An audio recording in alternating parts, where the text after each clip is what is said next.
Where they end up. For the call of the game, let's head it now to Norman, Gus Johnson, and Charles Davis. Gentlemen. And thank you very much, Rob Stone. You're taking a look at the 11th ranked Oklahoma Sooners, undefeated, coming off a scintillating 35-21 win in South Bend against Notre Dame, and they're ready to take their home field right now. Here come the Sooners.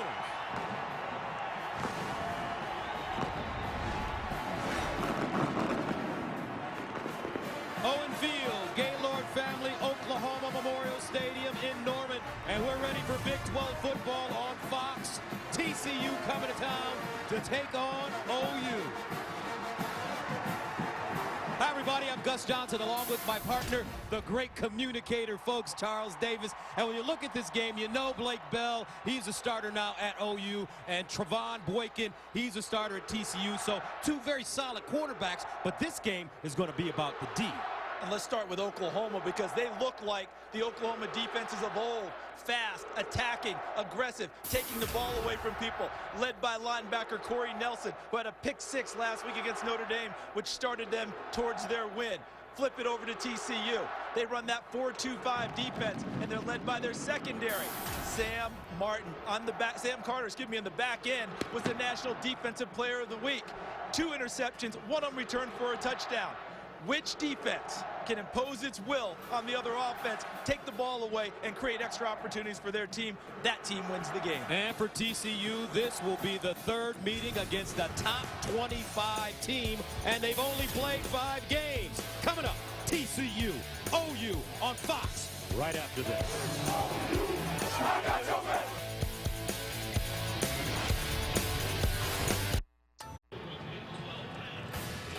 And welcome back to Fox College Football, presented by Geico. Norman, Oklahoma, we're ready for TCU and OU. But right now, it's time to join the 3rd member of our team on the sideline, who moments ago met up with Bob Stoops. Here's Christina Pink. Coach, a big win at Notre Dame last week. Seems like your group is really starting to hit its stride. What makes this team so special? Well, so far, it's still very early. We need to build on that.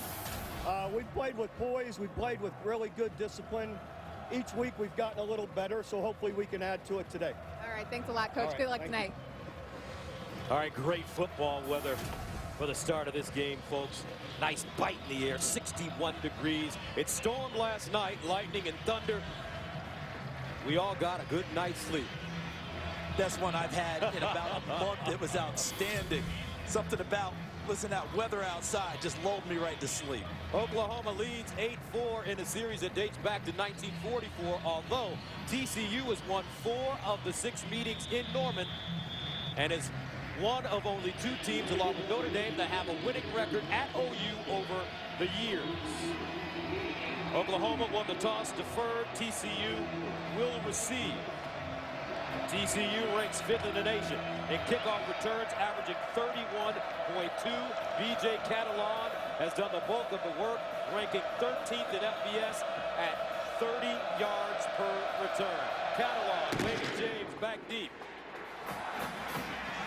And the Horned Frogs, B.J. Catalan, will not get a chance to return this one, so TCU will start from the 25. And now, here are the Husqvarna high-performance players to watch, brought to you by Husqvarna. B.J. Catalan, dual-purpose kickoff returner and leading rusher. Brandon Carter, they need big plays from him at the wide receiver position. He's been inconsistent thus far this year. Corey Nelson is their leader on defense, stays on the field in all situations. And Aaron Colvin is their lockdown corner, one of the best in the nation, a preseason All-American. So that brings on Trevon Boykin, 6'2", 215, sophomore quarterback from Mesquite, Texas. Against Southeast Louisiana, he became the first player in TCU history to lead the team in both passing yards and receptions in the same game. From the 25, and he'll hand it off. James straight ahead. So Boykin last year against OU, 17 of 31, 231, a touchdown, no picks. He also rushed for 51 yards. And last year, TCU was 4-1 on the road. Boykin, you can see 3-2 as a starter in those games. So the second loss came this year against Texas Tech. But TCU not afraid to go on the road. Boykin, a lot of poise for a sophomore. Look at the formation, the bunch here at the top. Empty backfield. James in motion, lines up in the backfield now. On 2nd and 7. They'll fire it to the far side. And this ball is caught.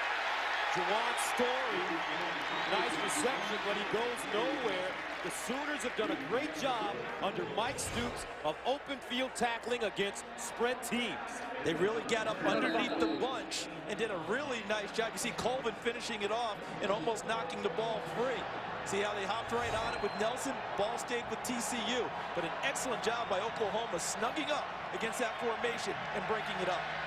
Only a 1-yard gain. 3rd down and 6 at the 29. They need to go to the 35 for a first down. Boykin out of the gun. Remember, he's got great legs. Here's Boykin in trouble. And Boykin wrapped up and taken down. Pressure. Charles Tapper, the sophomore. He was a former Hooper in Baltimore, and now he's rushing the passer at OU. He gets the final deal, but watch number 2, Julian Wilson, comes totally free, and he just makes Boykin pull it down and into the arms of the Hooper, Charles Tapper. Excellent pressure by Oklahoma, and really nice job and discipline by Wilson, not hitting Boykin in the head. He could have come through and ended up with a targeting penalty, avoided that, and OU still got the sack from Tapper. So Ethan Perry will punt it away from his own 5. Jalen Saunders back deep. Saunders backpedaling. And it's fair caught at the 37. And now here are the Husqvarna high-performance players to watch. Brought to you by Husqvarna. Brennan Clay has become the leading rusher for Oklahoma. He finishes every run with authority. Sterling Shepard has really come on at wide receiver. The connection with he and the quarterback, Blake Bell, has really jumped up. For defense for TCU, Jason Verrett. You heard Joel Klatt talking to pregame show, maybe the best corner in the country.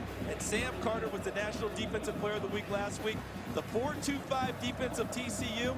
The 5 secondary guys all make a lot of plays. There he is, folks, the Belldozer. Blake Bell, redshirt junior from Wichita, Kansas. And the quarterback draw. And he'll get back to the line of scrimmage. But Bell, such an interesting story. We were here for week 1 for our first game, rather, with Oklahoma against West Virginia. And he did not start that game. And he had been the heir apparent. Thought he would get the job after Landry Jones left, but Trevor Knight got the start. He was in the tank for a very short time, redoubled his efforts, waited his turn, and now that he's gotten it, he's taken off and flown with it. 2nd down and 10 at the 38-yard line. Ready to play in the backfield. Here's Bell. They'll flick it out in the flats. Clay will pick up the first down.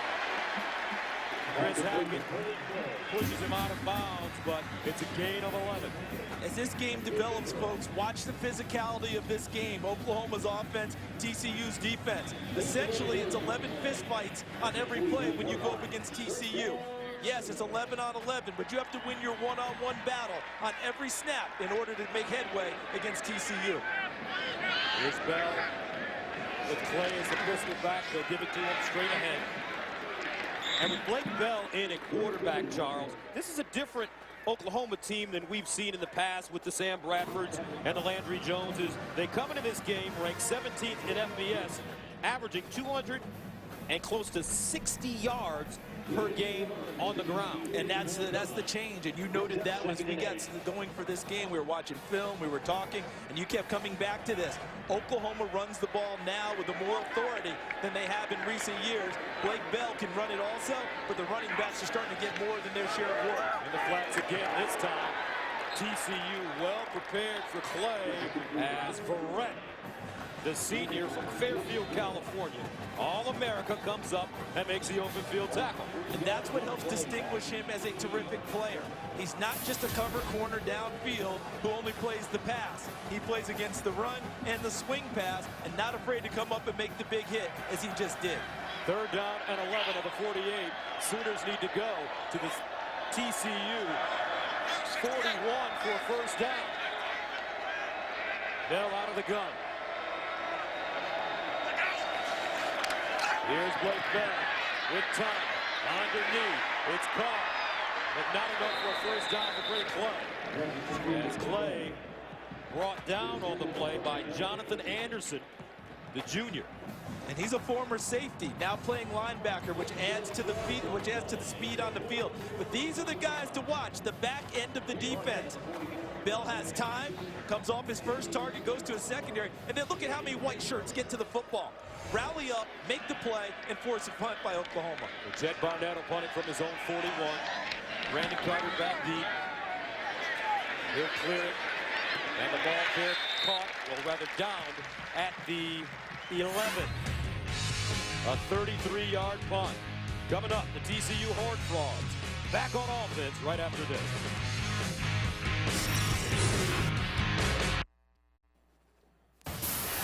Fox College Football is sponsored by Nissan. Innovation that excites.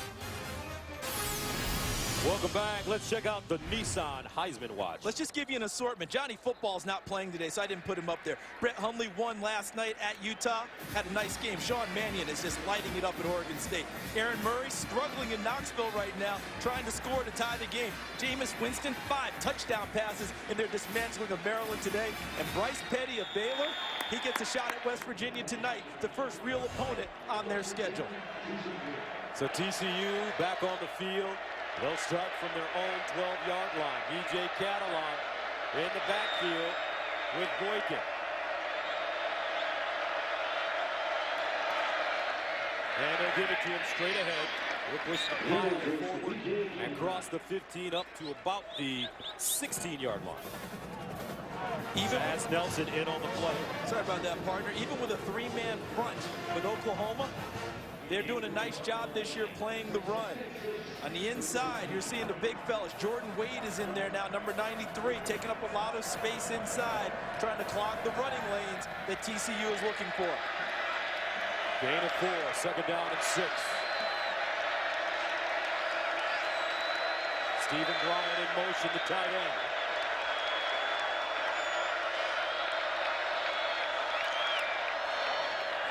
This time it's Boykin on the keeper, and Boykin gobbled up immediately by safety Quentin Hayes.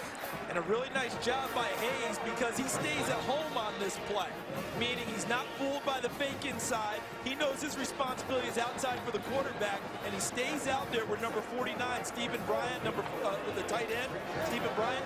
He can't get him with the block. Hayes slips him, makes a tackle on Boykin. Now, TCU has struggled to keep drives alive, converting just a third of its third down plays. Third down and 6 at the 16.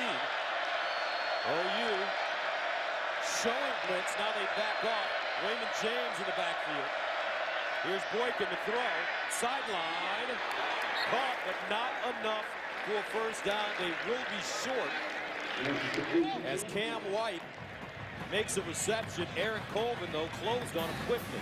And that's one of those situations where, as a receiver, you have to understand where the first down marker is, because you have to run the route deep enough in order on your comeback to make sure you catch the ball and complete a first down.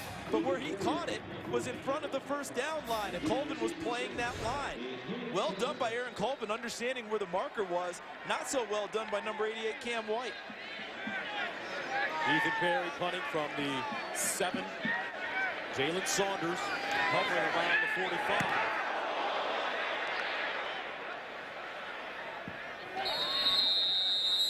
Out of bounds on the far side, and the ball will be marked at the 36. So coming up, the Belldozer and the Oklahoma offense back on the field after this.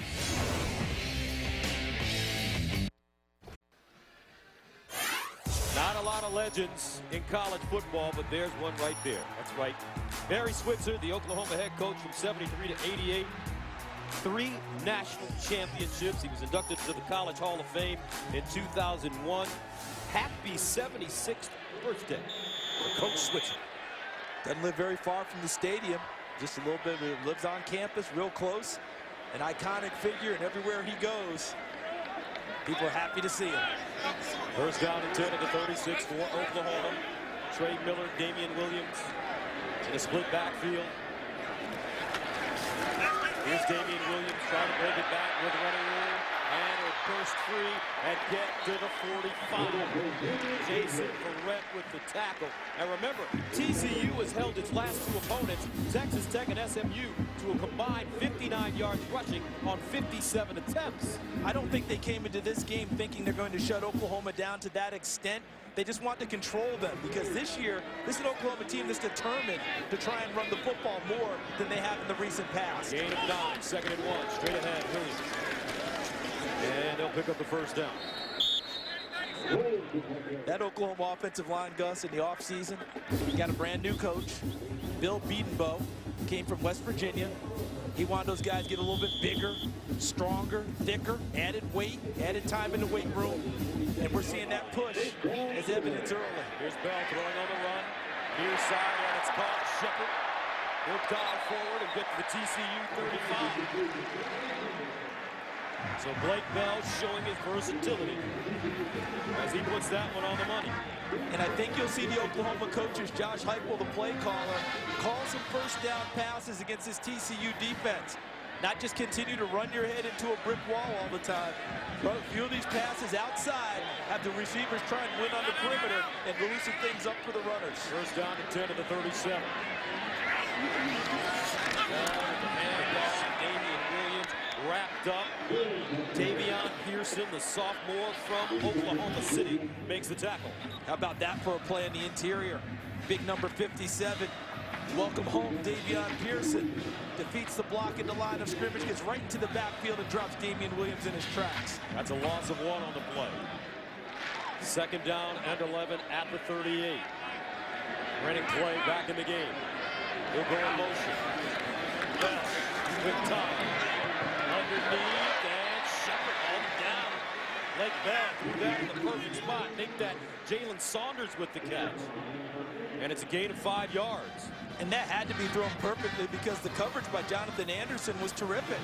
A former safety now playing linebacker. He was step for step with Saunders, and when he tried to shake him coming inside, he stayed right there on his shoulder. Well thrown ball, a nice catch under duress. Trips at the top of your screen. 3rd and 6 at the 33.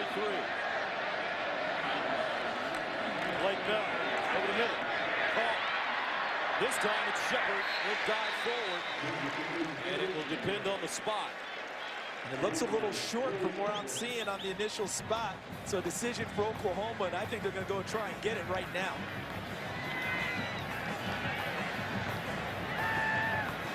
So 4th down and 1. Look who's in the game. They're going heavy set. Brandon Green, number 82, the tight end, has come into the game to try and give them some more beef and punch up front. As well as Trey Miller, the bruising fullback, number 33. Here's Blake Bell on the bulldozer. Oh, he made that famous the last couple of years. And do you hear that roar? You hear that? Yes. That's because of what you just said. They have not seen the Belldozer this season. When he didn't start in quarterback, they didn't bring him in the short yardage to run the Belldozer. Now that he's become the starting quarterback, they haven't run that, and they come back with it, and it's like welcoming home an old friend for this crowd here at Oklahoma. So a first down for OU at the TCU 24. Bell, far side, beautiful ball, incomplete. Little strong for Saunders. Notice the down and distance, though, right? It's a first down pass. Josh Heupel's going to sprinkle those in to try and make sure that TCU doesn't just get a type on him in the run game, because it's tough enough to run on TCU in normal situations. And last week against Notre Dame, Bell, in his second career start, was 22 of 30, 232 yards, 2 touchdowns, no interceptions, and he rushed for close to 60 yards. 2nd down and 10 of the 24. Damian Williams in the slot now. Here's Bell. Pump fake. Bell in trouble. And Blake Bell succumbs to the pressure. He's sacked. Tuamura, the sophomore. Look at this. Look at the coverage from TCU. The reason the sack occurred was not because of a great pass rush. There was plenty of time for Blake Bell, but where's he going to throw the football? Everyone's locked up. There's no place to go with it. That allowed the time for the sack to get there. Right, Tuamura with the sack. That'll bring up 3rd down and 16 for Oklahoma at the TCU 30.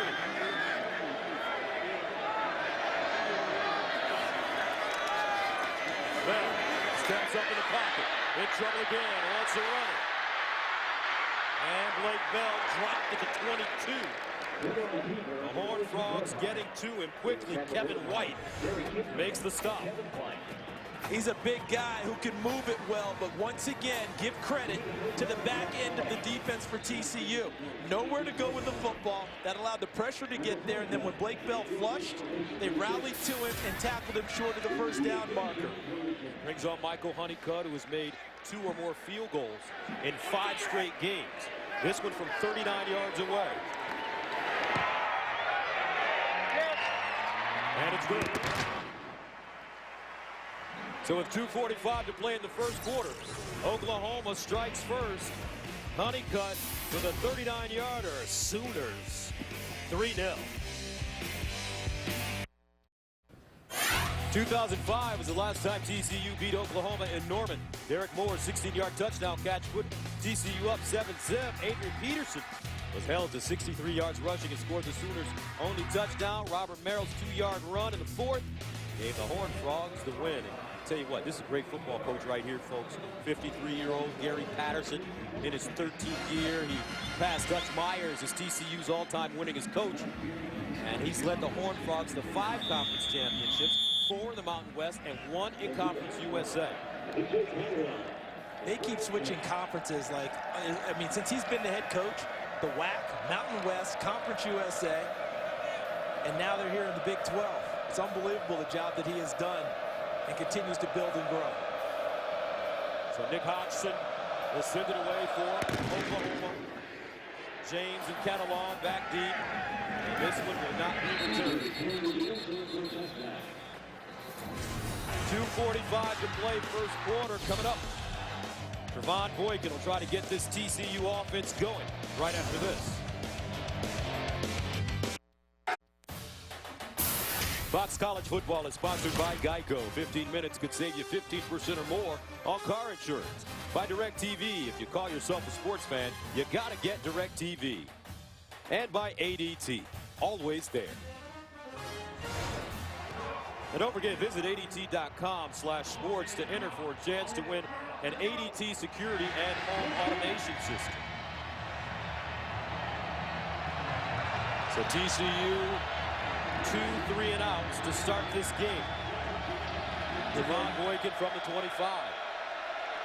Need to get on track and get moving, this TCU offense. Boykin pumping, in trouble, throws on the run, and incomplete. He had backside pressure being applied. Eric Stryker, who's really been coming on with the pressure. As you look at Boykin over the first 4 games. So it's really a tale of 2 halves, isn't it, Gus?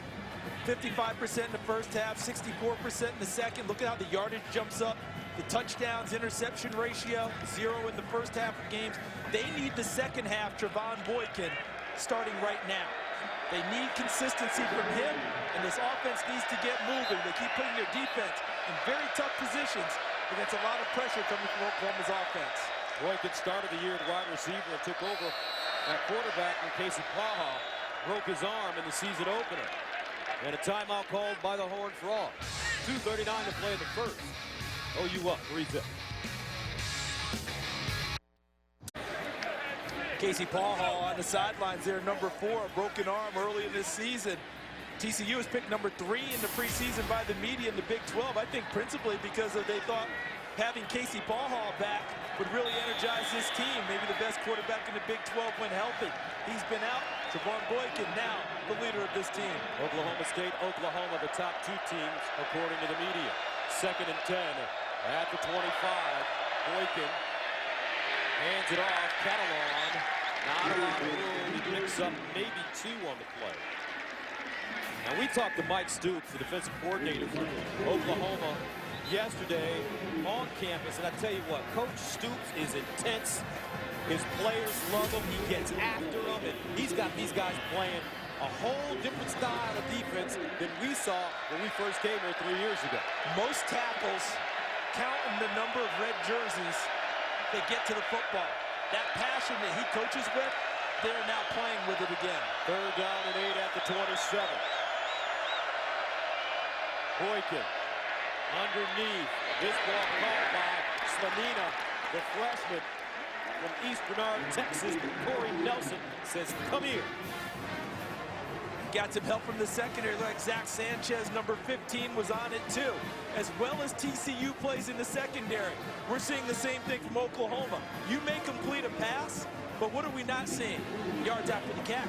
We're seeing guys catch the ball, the tackle's on the spot, and that normal extra yardage these receivers are used to getting is really being closed down early in this game. Ethan Perry from the 17. Jalen Saunders stands on the 31. And Perry drives his football to the far side. Takes a TCU bounce and will be covered at the 20. A 49-yard punt.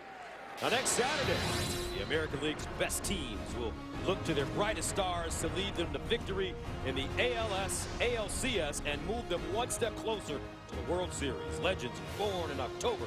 And our coverage of baseball's postseason begins next Saturday at 7:30 p.m. Eastern with Game 1 of the ALCS only on Fox.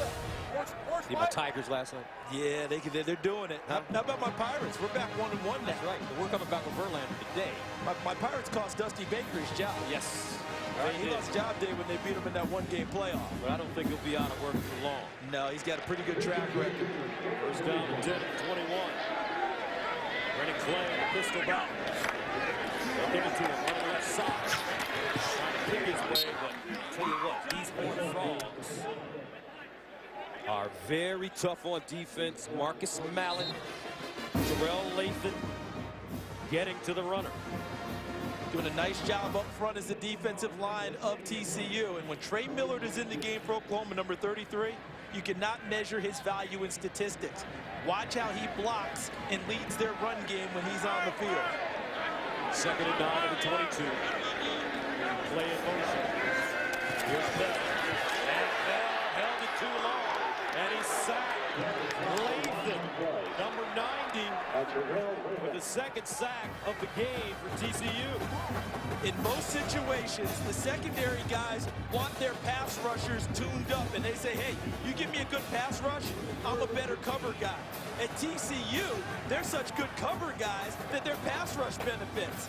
These are not a great group of pass rushers from TCU. Devontae Fields, their number 1 guy, isn't even playing. But the secondary's coverage is allowing them to get to the quarterback because of the time. A loss of 7. And that'll take us to the end of the first quarter. Fast-paced first quarter. Defense on both sides, dominant. Oklahoma. TCU, our score after 1. Sooners up 3-0.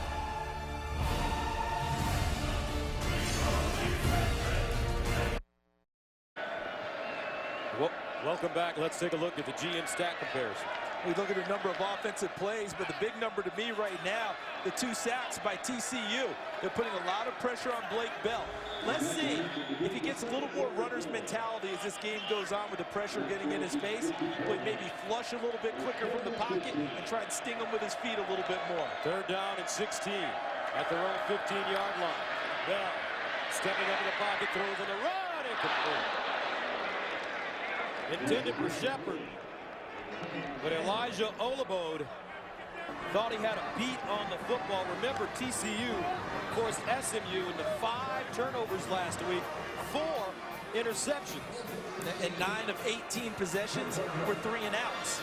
So they put a lot of pressure on him. But it's a fine line you walk as a starting quarterback about staying in the pocket and flushing. Blake Bell's going to have to walk that line tonight because I think his legs can really hurt TCU's secondary if he chooses to take off and run on a few of these plays. Brandon Carter back deep. He backpedals. Has it at the 35. Wins it up. And crosses the 45 to the 47. So the Horned Frogs, a 49-yard punt, a 9-yard return. Trey Franks with the tackle on special teams. Fox Sports Supports is proud to partner with Johns Hopkins Medicine. Johns Hopkins Medicine is at the forefront of groundbreaking research into autoimmune disorders like multiple sclerosis and lupus. Join us in the fight against autoimmune disease. Donate by visiting hopkinsmedicine.org/Fox. Gus, we just saw Brandon Carter return the punt.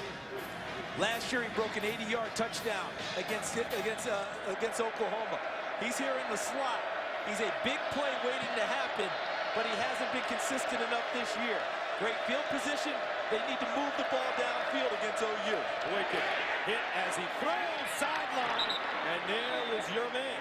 You just talked about him, Brandon Carter, and he couldn't hold on to the football.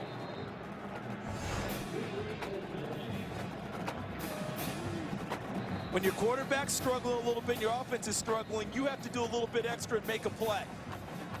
He got hit in the back by Stryker, which probably took a little bit off of the pass, but it was still out there well enough that Brandon Carter had to possess that football and come down with it and help his team.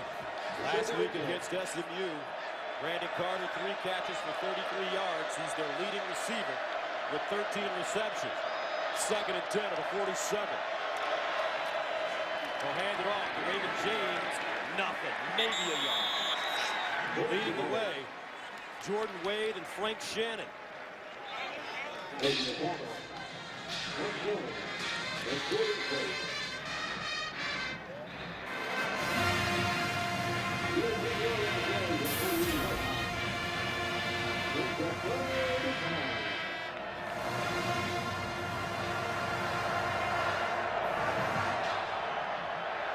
Third and 9.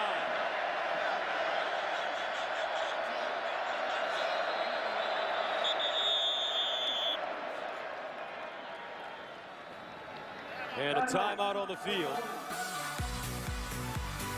OU using its first. The teams have open wings. Guys come back to their campuses. Just Phil Loadholt. The Vikings are up. There's Jamal Brown, who was an All-American here. Outland Award winner Gerald McCoy playing well for the Tampa Bay Buccaneers. And Landry Jones, backup quarterback for the Pittsburgh Steelers right now. All back on campus, rooting on their Sooners. TCU faced with a 3rd down and 9 at the 48. Aaron Green in the backfield for the Horned Frogs. Low snap handle, Boykin far side, and incomplete. Carter, the intended receiver again.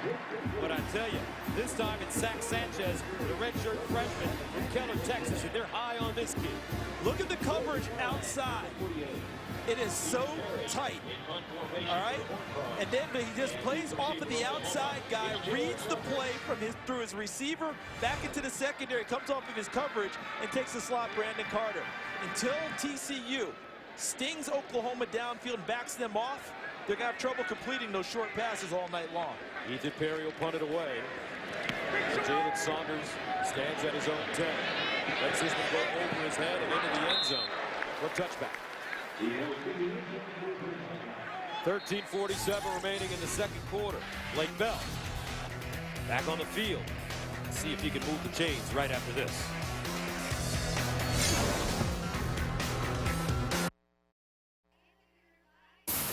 Fox College Football is sponsored by Hyundai. New thinking, new possibilities. Welcome back to Owen Field, Gaylord Family, Oklahoma Memorial Stadium. This building opened in 1923. Blake Bell, 6 of 8, 42 yards. But the Sooners not rushing it well. 10 carries, only 11 yards. First down at their own 20. Miller and Damian Williams in the backfield. And they'll keep it. Gain 5 on the play, getting to the 25, chopped down by Paul Dawson.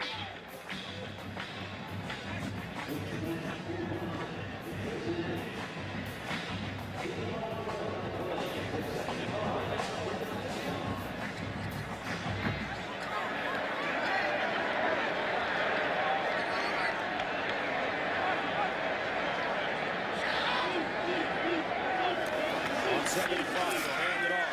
Williams cuts it back. Lowers his shoulder, picks up a first down. Chris Hackett with the tackle, but some hard running by number 26, Damian Williams, a senior out of San Diego.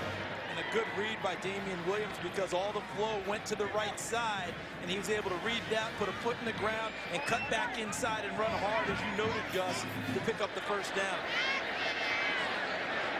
From the 31.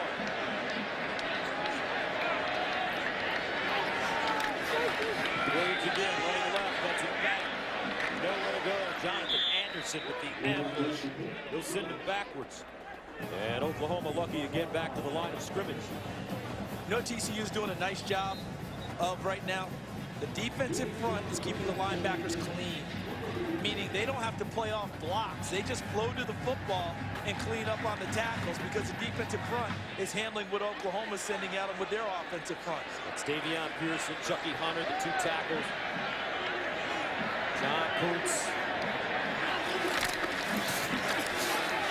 Good release, and the ball caught by Saunders. But another great open field tackle, Jason Verrett. We just saw Zach Sanchez in the last series for Oklahoma read a play from one receiver, come off of him, and make the tackle on another.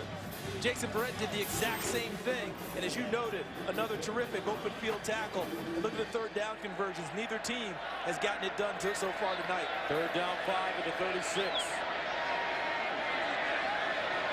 Here's Beck. Dancing in the pocket. Almost lost it. Takes off. And will not pick up the first down. Terrell Lathan slings him down, and OU will punt it away. Now watch Blake Bell in the pocket. I think they have to get a little bit more of the Bell dozer back. Watch it right here and freeze. All right, he has nothing downfield, nowhere to go. So what does he need to do? He needs to see it, flush, and go. I think he needs to use his legs a little bit more to try and pick up some of these first downs, kind of the poor man's check down, and hurt him that way because the coverage is excellent downfield. Barnett punting from the 21. Carter comes up and fields it at the 30.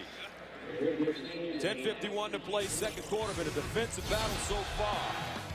Boykin trying to get things going, but he's got to face a tough OU defense. All right, Rob. Rob looking kind of sharp with the purple and gray today. Rob's always clean in that studio. All those guys getting a good look. Eddie with the three-piece going. Joel looking GQ. First down at 10 at the 29. Boykin scampering out of the pocket. Tries to turn it up and goes nowhere. Aaron Colvin with the tackle. Now let's go to Patrick O'Neill in Los Angeles for Lowe's Never Stop Improving Game Break. Thank you very much, Gus. Georgia gets up off the mat to beat Tennessee in overtime, 34-31. Marshall Morgan, the kick is good for 42. And, well, big win for the Bulldogs, but heartbreak in Knoxville. Gus and Charles, back to you guys. Really, Patrick? Really? That's what you got to come back with? Thank you. Do we have to hear from him anymore tonight? Spoken like a true Tennessee Vol alumni. Second and 13 at the 26.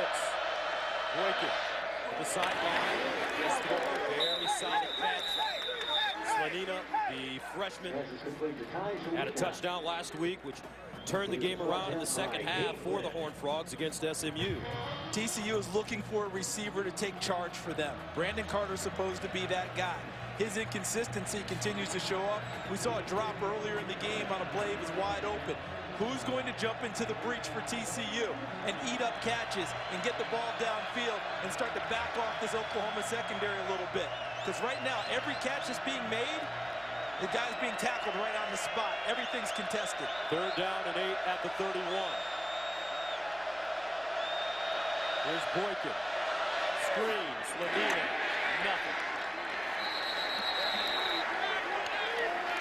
Indula with the tackle. And it's a zone blitz. So watch the tight coverage up front, but watch Indula, number 98, back off after a token pass rush, fall into coverage, and he and Corey Nelson combine for the tackle. When your defensive linemen are that active and can get into the passing lanes, you've really got something going on defense. Fifth punt of the game for Ethan Perry, standing at his own 19. Saunders Lets it take a bounce, and it takes a TCU bounce and dies inside the 20. At about the 16-yard line, a 51-yard punt. Neither offense able to get the ball moving. Let's see what Blake Bell does after this. Insurance, proud supporters of college football. Are you in good hands? By Husqvarna, the world's largest producer of outdoor power equipment. And by Pizza Hut. Prep for game day by ordering online from Pizza Hut. Make it great. Welcome back to Norman, Oklahoma.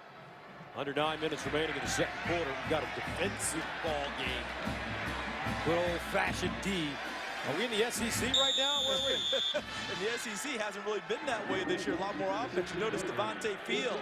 There he is, number 95 on the field now. Got a broken bone in his foot. How much pain can he handle? How much can he give them tonight? Blake Bell. And he follows a strike. Nicely done as Jalen Saunders makes the catch. 11-yard gain. Now Saunders going up and getting that one despite the tight coverage from number 25, Kevin White. Now Bell wants to throw it again. Bell decides to take off. And Blake Bell. About a yard on the play. Chris Hackett containing him. Notice the difference with Blake Bell. In the open field, he's not the most elusive guy. He's a big man, listed as 6'6", 252. The difference between he and Trevor Knight is Knight gives you that extra quickness in the open field, but when Bell gets his momentum going one way, look out as you see 0 for 10 third down conversions combined with the two teams. 2nd and 9 to the 28. Play fake. Bell wants to run it straight ahead. Does. And has room. First down. There's a Bell catch. That's the man you were talking about when he gets his momentum going forward. Barrett with the tackle. Gain of 12. All right, that's 252 pounds, 6 foot 6 inches coming right at you. TCU's a good tackling team. Chris Hackett doesn't miss many tackles, but when Bell Dozier's coming, look out. Here's Clay with a big hole on the first down as he crosses into TCU territory. And look at how he picks it. Now look how Oklahoma picks up the pace after a first down. They get first downs, they go faster on offense. Clay again, running left. He's dragged down at the 46, a 3-yard gain. Running Clay. Last year against TCU, 6 carries, 47 yards. He was a team leading rusher a week ago against Notre Dame with 77 yards rushing on 14 carries. And the offensive line of Oklahoma took it personally last year with the Notre Dame game. Ran for 15 yards total in 2012. Went to Notre Dame this year determined to be better. 211 yards running the football. 2nd down and 7 at the 46. Clay gets it back. And he'll get to the 42. John Lewis and Marcus Mallett combining on the tackle. Good vision we're seeing out of the Oklahoma backs, because you look at the play selection, 19 runs, 10 passes. As you noted this week as we got ready for the game, Gus, when we were talking, that ratio would have been different in past years with Oklahoma, wouldn't it? They would have thrown the ball more than what they're doing now. I remember you called me and said, hey man, this team's different. And you're right. They want to run the ball. They have the confidence now of their offense coordinator, Josh Heupel, who will dial up more run plays because they're successful. 3rd down and 3. Blake Bell. Oh, he put that on the mark at the 40 to Saunders, and we'll see where they spot the football. Looks like he picked up the first and did. He almost didn't need his hands to catch that one. That one came at him with such pace, didn't it? I mean, that was a shot. He almost impaled that one right into number 8 of Jalen Saunders, and it just would have stuck there. Blake Bell, big, strong man, the embodiment of what an Oklahoma football player is all about. Talented, strong, patient, unselfish. 1st and 10 to the 39.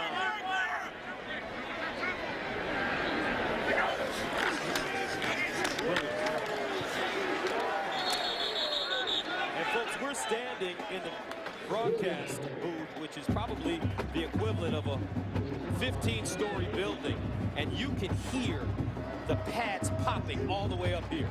And what we just saw there, which led to that popping, you know how Coach, you always hear coaches talk about make sure we have the proper run fits, meaning everyone fits in the right spot. TCU had that on that play, and Sam Carter finished it off with an excellent tackle. 2nd and 9 at the 38. Here's Williams. Mano a mano right now for OU and TCU. Let's go back to what we talked about at the top when you say mano a mano, right? 11 on 11, but with TCU's defense, you have to win your individual fist fight. One-on-one battle. And right now, TCU, with their 11 on 11 in the one-on-ones, they're making it very tough on Oklahoma to move the football. Those run fits are there. Everyone takes the proper gap, fills the proper hole, and there's a tackle. 3rd down and 5 in the 34.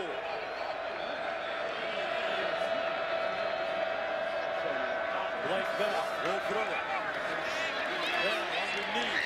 Ball caught, but Deron Neal with the catch, but he's taken down immediately by Jason Verrett. And Oklahoma may go for it on 4th down. This will be 4th and 3. Bob Stoops. 4th down and 3. Gary Patterson wants to get his boys going. You got Saunders and Shepard in the slot near to you. Bell underneath. Caught, 1st down OU. Neal again. Sophomore from St. Louis. That's confidence in your receivers. Neal came into the game with 6 catches on the season. Back-to-back catches creates a 1st down. And Blake Bell throws the ball better than you think. When you watch him and you see a big guy, because we're so used to the Belldozer, you started to think he couldn't throw because that's all you saw. But they recruited him as a thrower, and now you're seeing why. 1st down and 10. Bell, 11 of 13, 68 yards. Play action, looking for a receiver underneath again, and he has Neal. He breaks a tackle and gets inside the 10. OU's found their rhythm on offense now. Sam Carter with the tackle, and the Sooners will get to the line of scrimmage quickly. You know who else has his rhythm? Josh Heupel, the play caller. That was a 1st down strike again. At the appropriate times, he's dialing up 1st down passes versus the expected run defense of TCU, and they're starting to have success with those calls. 13th play of the drive. It started at the OU 16. 1st down and goal of the 8. Miller, the fullback, playing the pistol position. And touchdown, Oklahoma. Trey Miller.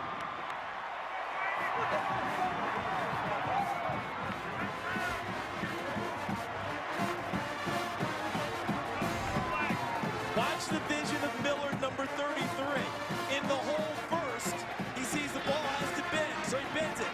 There, now watch the second move against number 1, Chris Hackett. Sees the tackle coming low, slips it, and takes it into the end zone. So Miller with the 8-yard touchdown, Honeycutt, extra point, good. And with 2:29 remaining in the second, the Sooners take a 10-0 lead. Power football, old school Oklahoma football, and Josh Heupel says, let's go.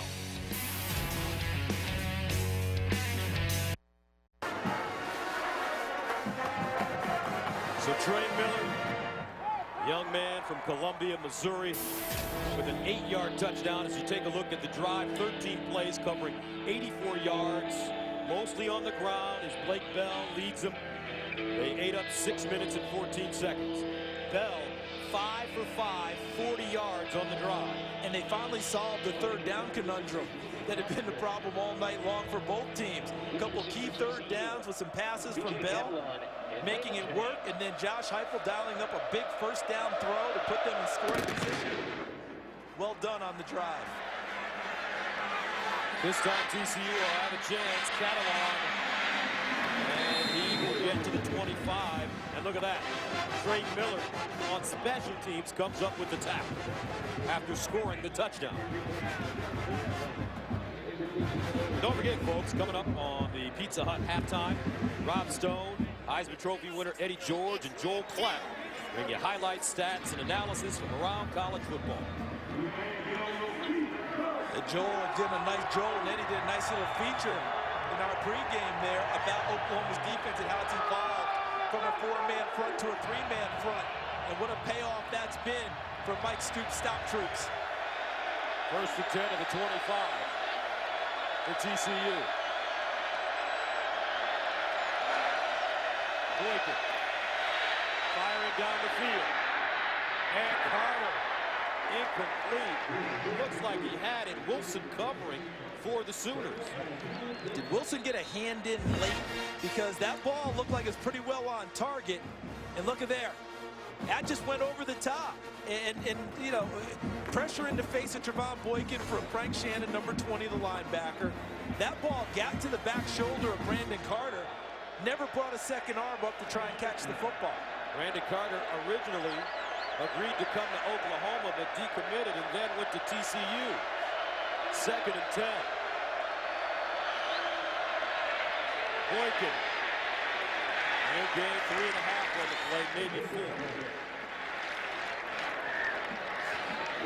There have just not been many gaps for either team to run through tonight where people aren't there to help make the play even if the first guy misses.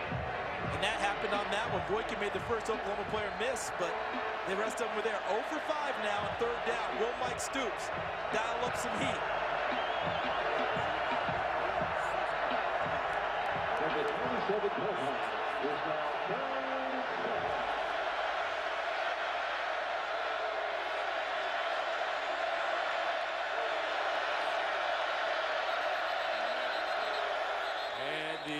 Frogs did not get that off in time. Actually, a timeout called right before the play clock expired. Now, Fox Sports 1 starts off your Sunday mornings with Fox NFL Kickoff. Then, turn over to Fox to see Andrew Luck and Colts head coach Chuck Pagano talk about Indy's hot start and their upcoming showdown with the Seahawks. Get more football tomorrow, beginning at 11 a.m. Eastern, only on Fox Sports 1. A little bit of a surprise there, Gus. The timeout was called by Oklahoma. You know, at the end, I think that they felt like they were misaligned and didn't have exactly what they wanted on the field to dial it up on that play, and they got a late timeout in.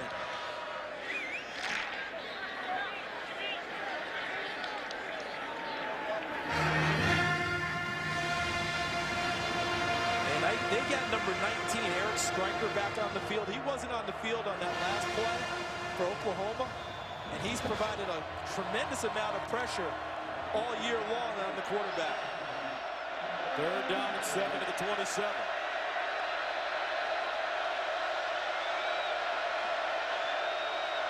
Boykin under pressure. Breaks contained. Boykin. Oh, what a beautiful field. Boykin just hauled down.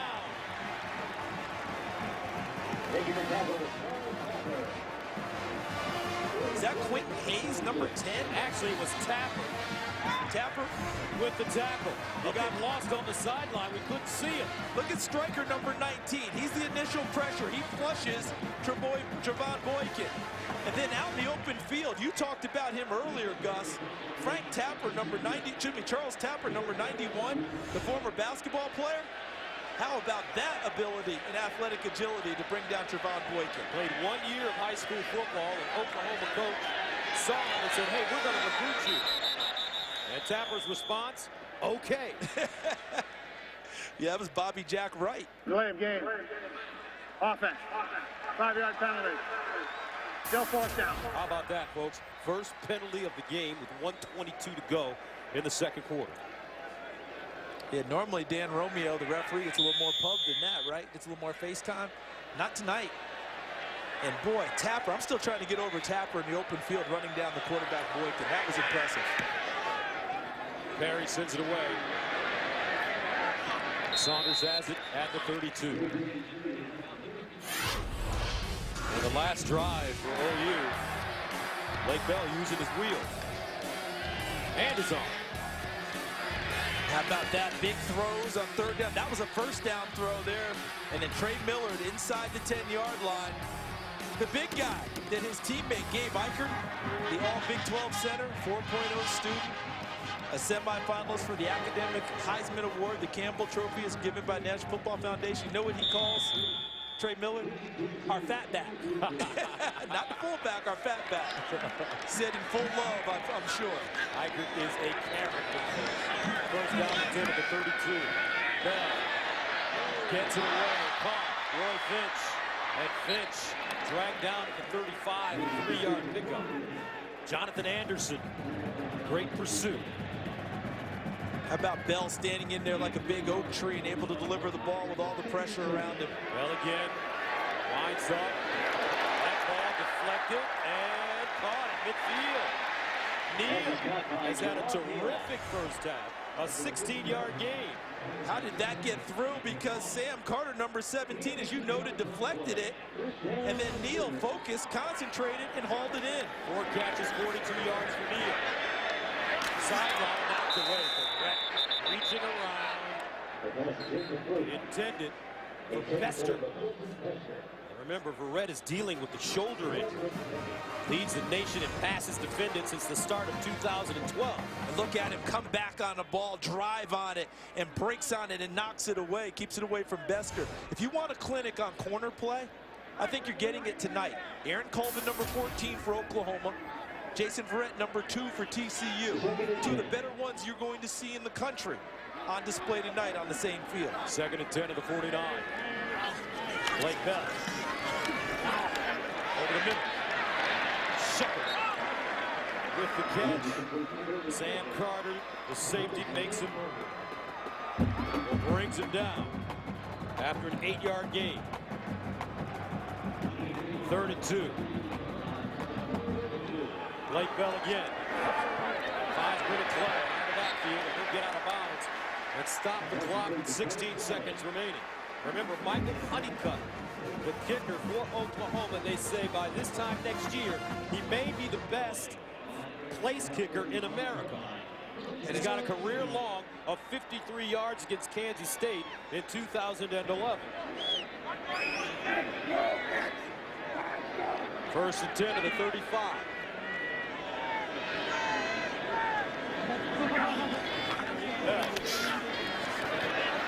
Boys the pressure with room. Blake Bell sliding down inside the 20-yard line. A 15-yard gain. Davion Pearson, the injured Horned Frog. Remember we talked about earlier in this game? At some point, Blake Bell's going to have to tread that line about staying in the pocket and flushing and using his legs. But look at this. The coverage is good downfield. But look at the gap he has. He sees it, seizes it, and goes. Slides down well within field goal range now. They were on the last snap. Now it's a virtual chip shot for Honeycutt. And the coaches yesterday in our meeting, folks, couldn't say enough about Blake Bell's character. As Pearson goes off on his own, when he didn't get the starting job, he didn't sour his team, and he supported Trevor Knight. Now Bell throws the fade. Incomplete. Yeah, they were going to take one shot at it with 9 seconds to go. Tell Blake Bell, whatever you do, don't take a sack. Take one shot at the end zone, and now you trot out the field goal unit. A nice drive by Blake Bell in Oklahoma. He wanted 6, of course, never satisfied. But I think the Oklahoma coaches will be happy if Honeycutt knocks this through the post. So Honeycutt good from 39 yards tonight. This will be a 37-yard attempt.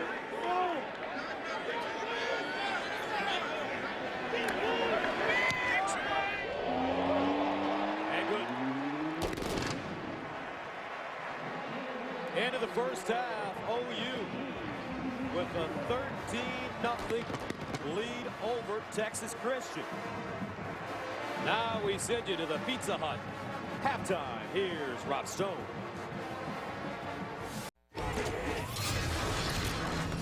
I didn't know my name. I didn't know my name.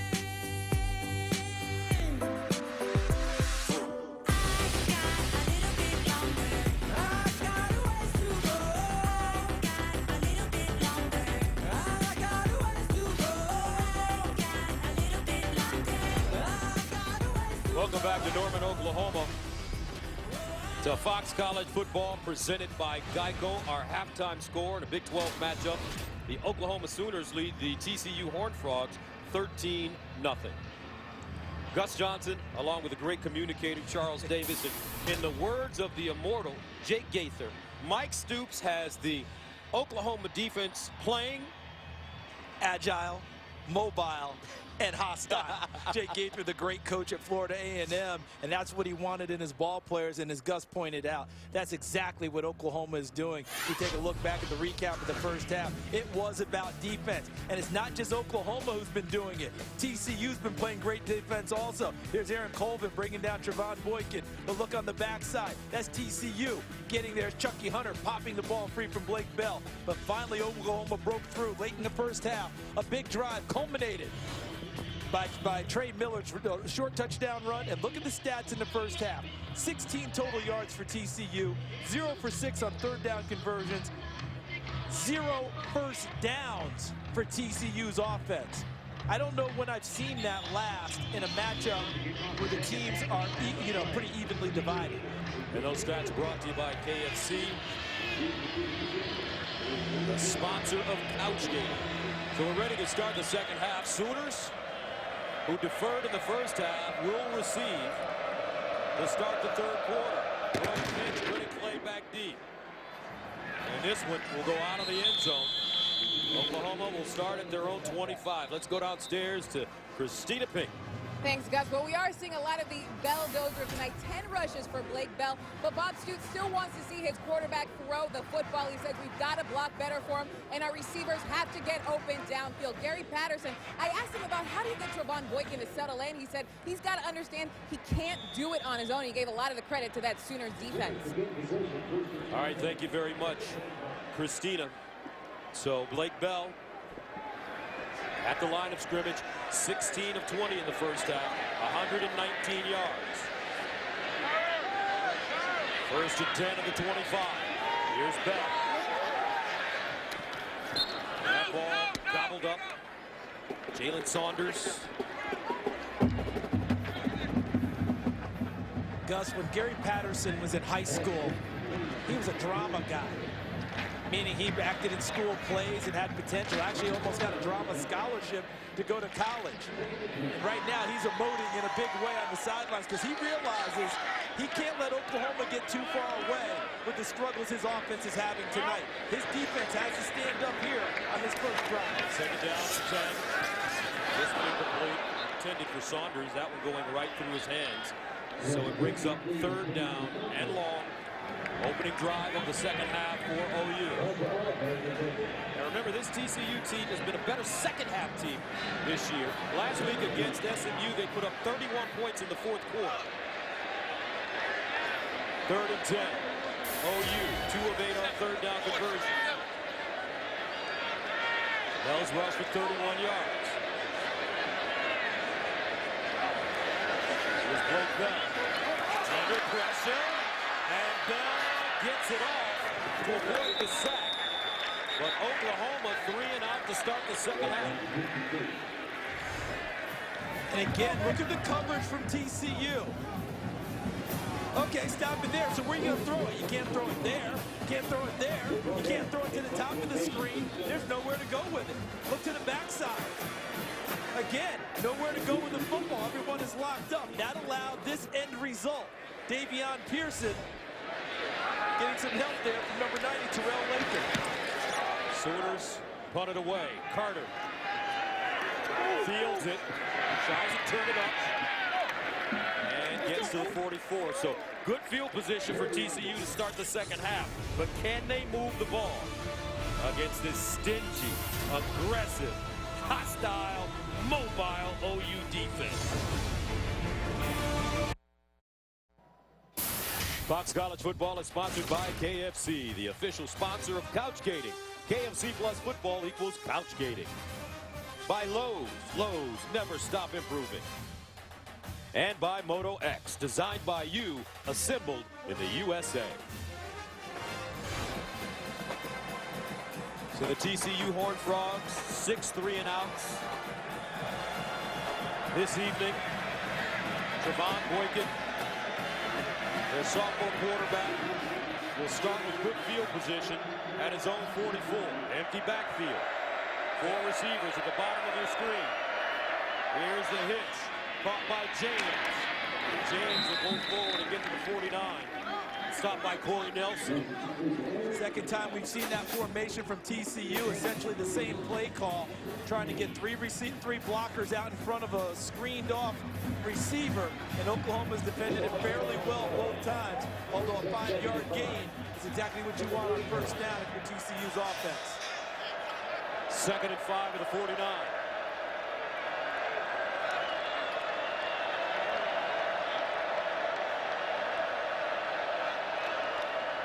And the handoff to James. Cuts it back inside, and he'll get about 4. Frank Shannon brings him down, but Wayman James, senior from Sherman, Texas, has battled injury. Came back this year trying to get confidence in his knee after going through surgery. That's about as confident a run as we've seen from him this far this year. He got way more on that play than what was blocked. Can the Horned Frogs get a first down? 3rd and 1. White in motion. And a bobbled snap. And they call him down.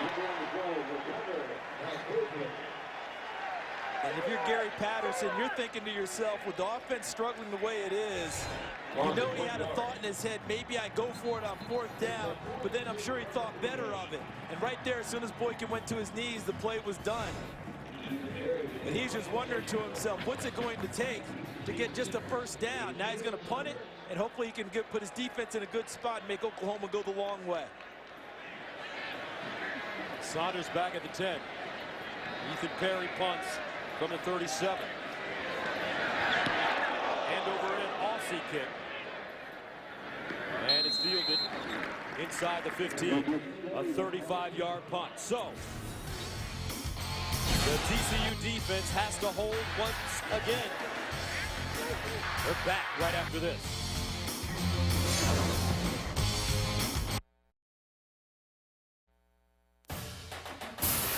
Fox College football is sponsored by Cadillac. Many great athletes have played for TCU and Oklahoma throughout the years. Sammy Paul, Bob Lilly, LaDainian Tomlinson for TCU. For OU, Steve Owens, my favorite, Billy Sims, Heisman Trophy winner, and also Sam Bradford, Heisman Trophy winner for OU.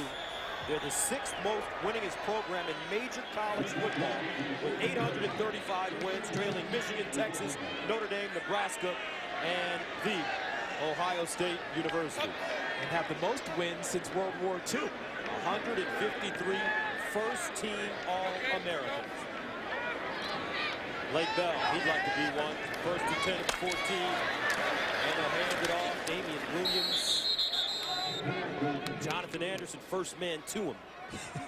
It is not easy going to work against TCU, is it? Not at all. I mean, they make it so difficult. They make you work for everything. The key now, can TCU's defense, which has played a very nice game, can they make a play now that can turn to momentum? Can they create a turnover, pick off a pass, create a fumble, and help their struggling offense with field position?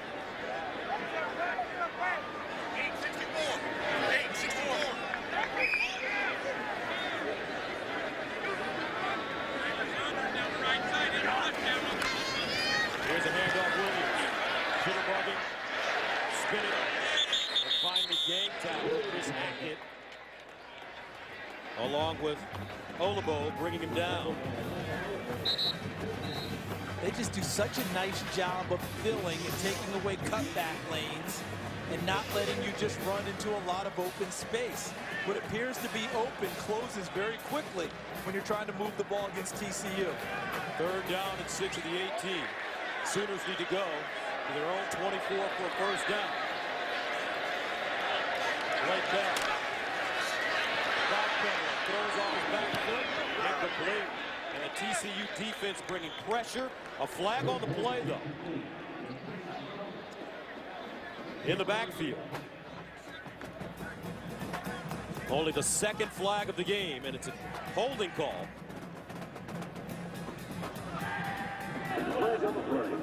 Holding. Offense. Number 74. Penalty is declined.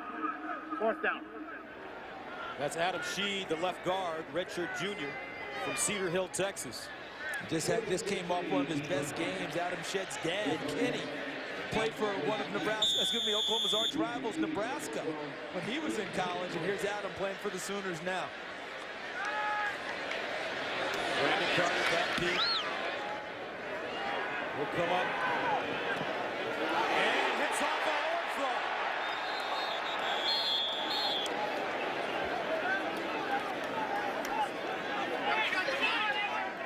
That play could have been avoided, I believe. Punt returners nowadays, in my humble opinion, don't do a good enough job of going and catching the football. And there's Gary Patterson letting Brandon Carter know it right now. You have to go get the ball to keep your team out of those situations. That ball hopped up and hit a TCU player. That could have been disaster for the Horned Frogs. The Warriors who played on this field. All those Heisman Trophy winners, the great coaches, a lot of tradition here. TCU with great field position at their own 48. Their longest gain of today, 5 yards. No first downs. Running it on first down. I think they may have gotten 5 yards there, Gus. I think offsides against Oklahoma, so they got a free 5. Should be... Defense, number 19. 5-yard penalty. 2nd down. Shouldn't that be 1st and 5? And they corrected it 1st and 5. To Eric Stryker.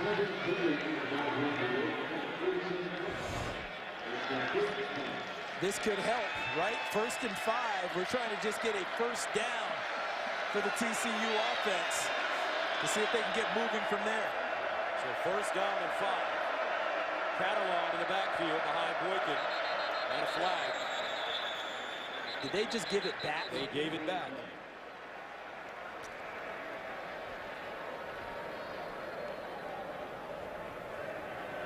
False start. Offense. All 11 players were not set prior to the snap. 5-yard penalty. 1st down. See, in the pregame, I had a nice chat with Gary Patterson. Terrific guy. We all love him.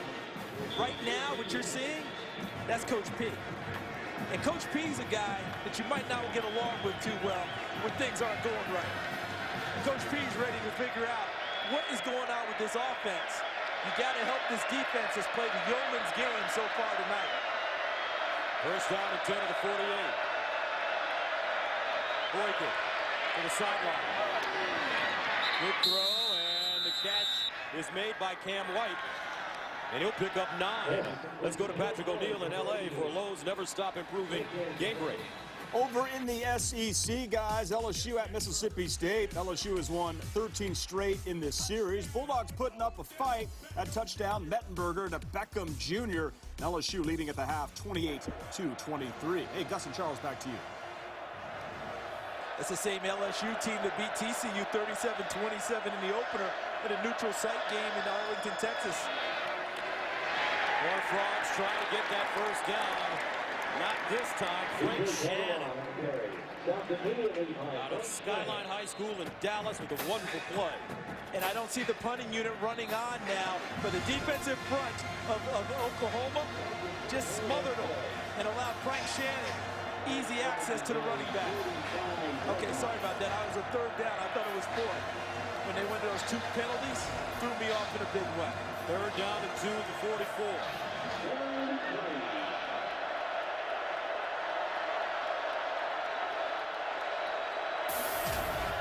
Raymond James in the backfield with Boykin. Here's James, and he'll pick up the first down of the day for TCU. Frank Shannon with the tackle. Remember, the Horned Frogs are a better second-half team this season. But how about the band? Finally getting a chance to strike up the normal 1st down music. They're used to playing more during the game. And you're right, Gus. They are a better second-half team. Only down 13. The defense has done its job in the second half. forcing 2 punts by Oklahoma. Can the offense pay it off? Carter in motion. First down at the OU 37. And James moving in the backfield. False start. Offense, number 32. 5-yard penalty. First down. Last week against SMU, 6 false start penalties in the game. That's 2 now in this possession. And look at the tailback, James, 32, leading.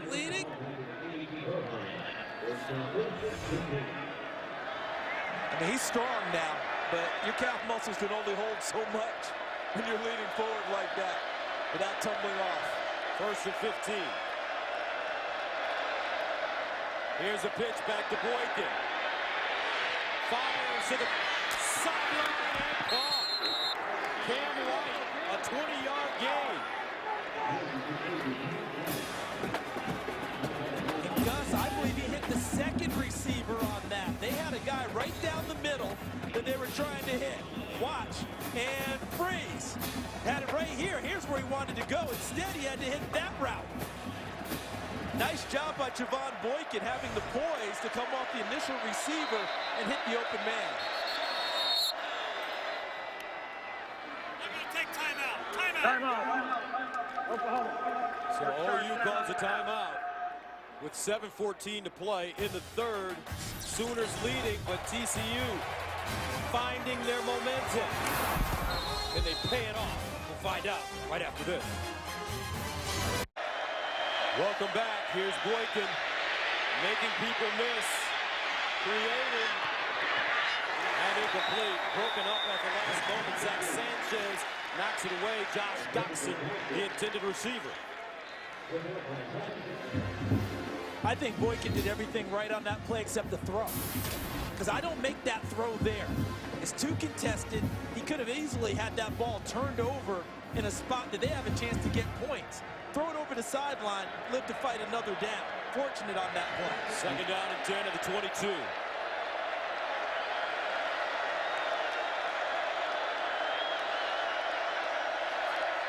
Boykin to the sideline. And Carter. Ty Slavina with the catch, but he got drilled by Gabe Lynn. Listen to this.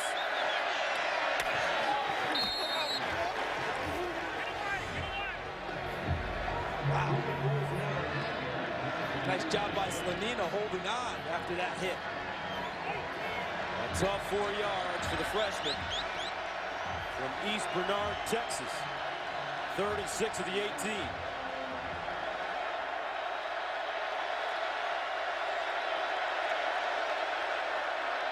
Carter in motion. Boykin. Lost it in the corner. Carter, the intended receiver, incomplete.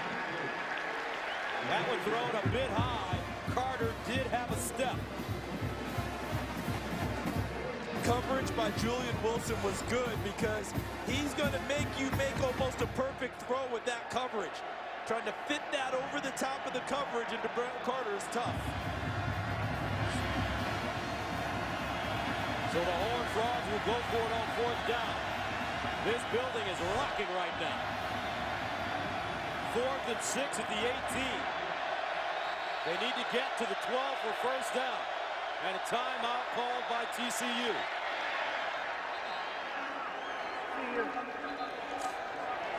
And I think they want to talk it over again about, do we kick the field goal or do we go ahead and try and get points? Because here's the thing, they've struggled so much tonight on offense. I think Gary Patterson's thinking, I don't know how many times we get down here. We need the big chunk as opposed to the field goal. You kick a field goal, you're still 2 scores away. You go for the big chunk here, guess what? It could be a 13-7 game on a night where your offense is still, look at this, 4th down converted, 2 of 7 for the year. But all night long, it's taken until this drive to get their initial first down. I think under normal circumstances, you kick a field goal. But I think I'm following along with Gary Patterson. You might have to take a shot here because your offense has just sputtered so much all night. 4th down and 6 at the 18.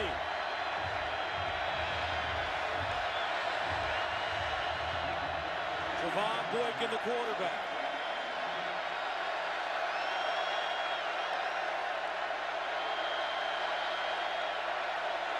Boykin. Sideline, caught. How about that? Ty Slanina, the freshman. This kid's got a future, folks. He's tough. He's proficient. And a really nice delivery there by Boykin. He did not throw that ball with any fear, did he? He stepped right in and delivered. Slanina finds himself open, makes himself available. Huge first down for TCU. First down and goal at the Oklahoma 10.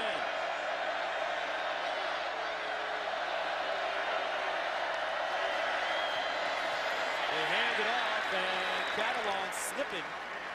He'll lose yardage on the play, 3 yards.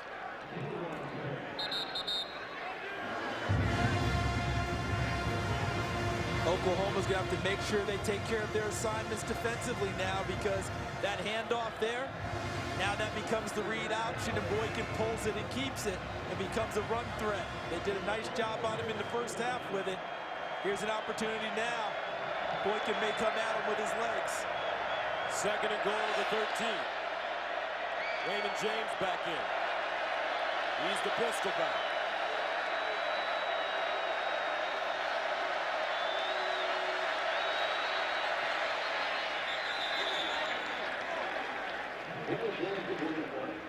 Delay of game. Wow. Offense. 5-yard penalty. Second down. The way they're shooting themselves in the foot, how many toes are left for TCU? Wow. Mike Stoops, Tim Kish, coaches from Oklahoma. There's Gary Patterson. There's Coach P. Second and goal at the 18. Boykin. Underneath. Oh, to a great ball inside the 10. And it's caught. Doxson. Corralled by Aaron Colvin, but he gains 9. Give some credit to TCU's offensive line. They tamped down the pressure of Oklahoma and allowed Boykin time to survey the field and then step in and drive that pass. So second and goal at the 9-yard line. Make that third and goal, at the 9-yard line.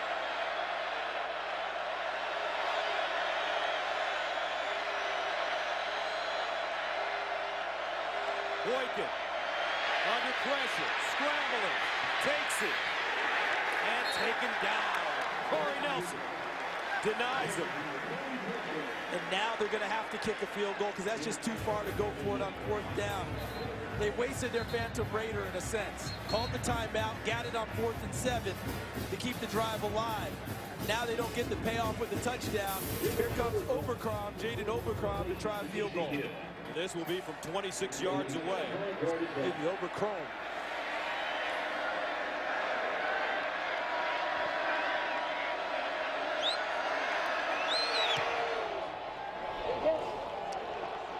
And with 3 minutes and 32 seconds remaining in the third quarter, TCU finally on the board, 13-3, Oklahoma.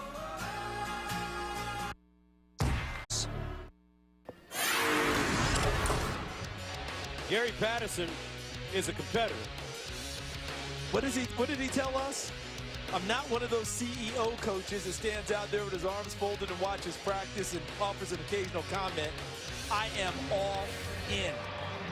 I had a nice conversation with him on the field pregame, and he said, you know, I don't mind being the troubleshooter guy. He said, you know, a lot of coaches, everybody wants everybody to like them. He said, I'll be the guy that everyone on the team can't stand, so maybe they'll band together. I said, so, like Herb Brooks in the movie Miracle, everybody's on that side, not liking you, but they're banded together. He said, that doesn't bother me. I pop that movie in every now and then just to watch it and remind myself. And he hasn't tied his shoes today. And a tick of Gary's about tying. He said that he lost a lot of that this year, but I watched the SMU game, and I saw him tie it at one point then. Here's a pooch kick. Loose. Does TCU have it? I think they do. The Horned Frogs. A surprise play. And they cover it up. TCU in business. Deep in Oklahoma territory.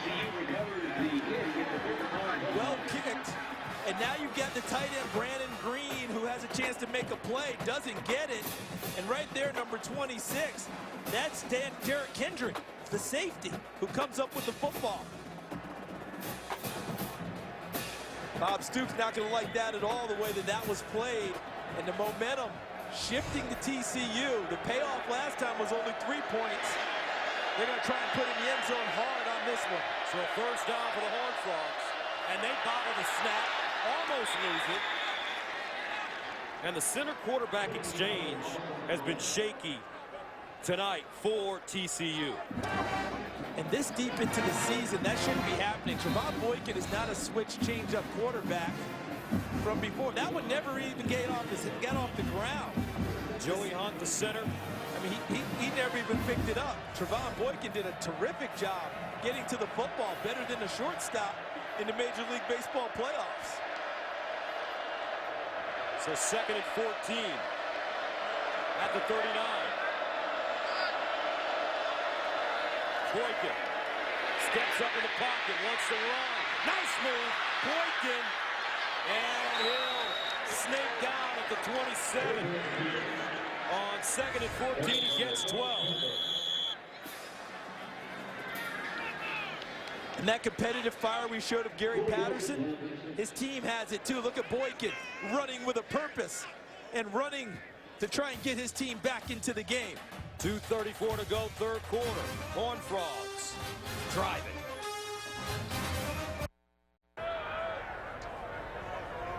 All right, senior linebacker Corey Nelson down.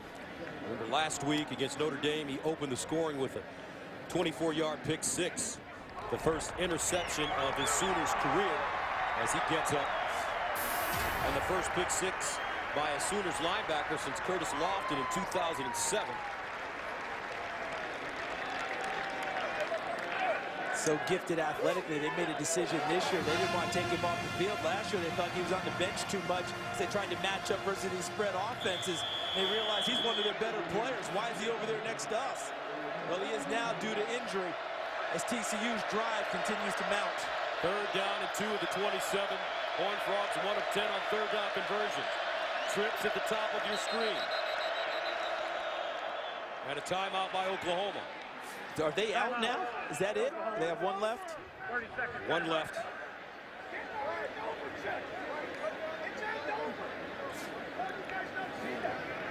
Now Fox Sports 1 starts off your Sunday mornings with Fox NFL Kickoff. Then turn over to Fox to see Andrew Luck and Colts head coach Chuck Pagano talk about Indy's hot start and their upcoming showdown with the Seahawks. Get more football tomorrow beginning at 11 a.m. Eastern only on Fox Sports 1.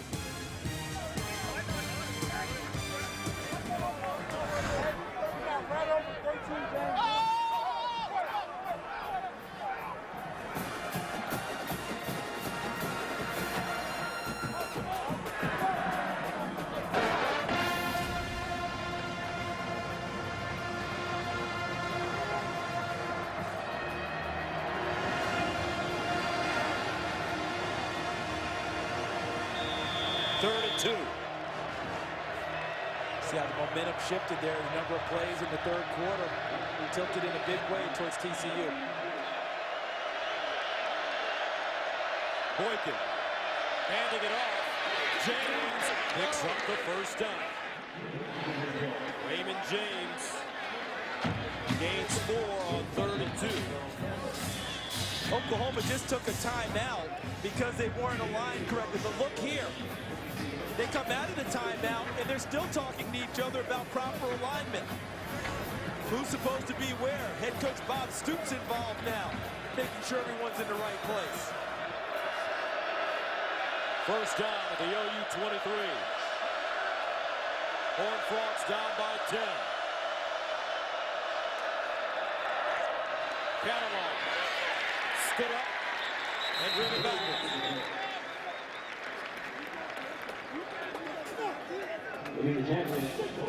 I think in order to beat Oklahoma's defense down here, Gus, Trevon Boykin's going to have to make some throws. And the nice part we've seen in the second half is that he's not afraid to step up and make that throw. He's made some sharp ones here in the third quarter. I think that's how they'll have to defeat them if they're able to at this end of the field. Boykin, 11 of 17, 72 yards. 2nd and 12. They'll throw it. Pump it. In the corner. That might be interference. Exactly. Cam White, the intended receiver, Aaron Colvin, will be called for pass interference. When you see a flag like that, your first thought is there's a double move there, and the defensive back got beat and reached out and grabbed it. Pass interference. Defense, number 14. 15-yard penalty. Automatic first down. Take a look. Cam White, 88, gives him the first move, goes up. Yeah, Colvin had taken his eyes to the wrong place, and by the time he got back, White was going past him, put his hands on him, which is legal in college football, except when the ball's in the air. That's where the penalty came into play. So they'll move the ball to the 10-yard line. First down and goal. TCU desperate for 6 right here.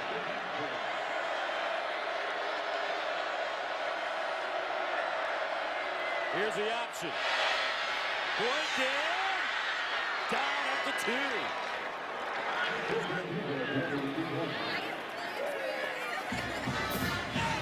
Remember how assignment sound Oklahoma was in the first half against Trevon Boykin in his running game? On that one, whoever had Trevon Boykin wasn't there initially, and that was allowed him to turn upfield and get into the secondary.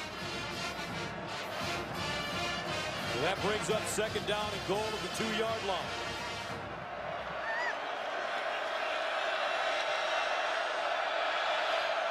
DJ Catalan, the deep back. Here's the option again. Boykin, touchdown, Horn Frogs.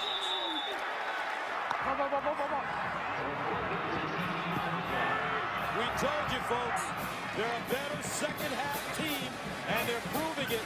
8 seconds to go in the 3rd, and TCU has a chance to cut this game to 3. This is essentially the same call as the previous play.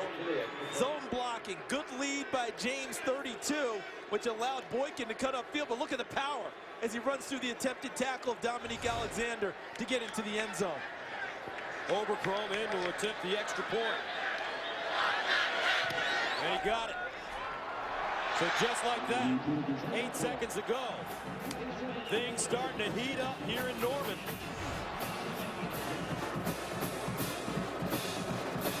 Good lead block by Wayman James, and then the power and the force of Trevon Boykin gets him into the end zone. TCU in the 3rd quarter. How about the yardage? 82 yards for TCU. 4 yards for Oklahoma. A total reversal of what we saw in the first half. So now, where does the pressure shift to? The Oklahoma offense, which hasn't been on the field very often in the 3rd quarter. They need a big drive. The TCU defense in the 2nd half has been terrific. Two straight times they forced punts out of Oklahoma and have essentially controlled the ball since.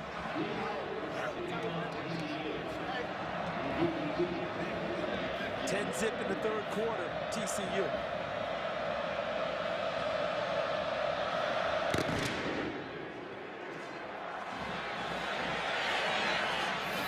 And the Sooners take a knee. Roy Finch. Let's go downstairs to Christina Pink.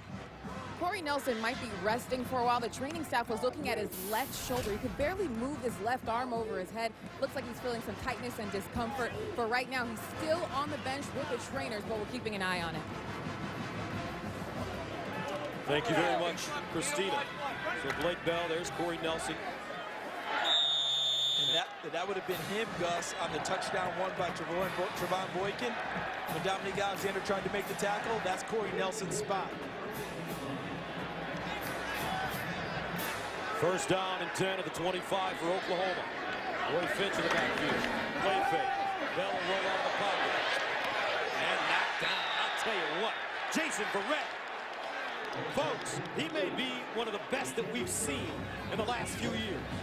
I don't think there's any question about it, Gus. Look at this break on the football.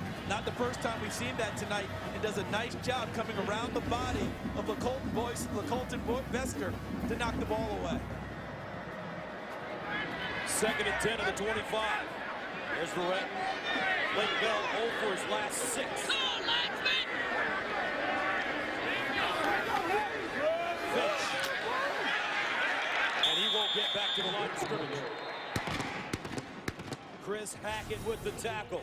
Takes us to the end of the third quarter. Don't go anywhere, folks. Coming up, the fourth quarter from Norman, and we've got us one.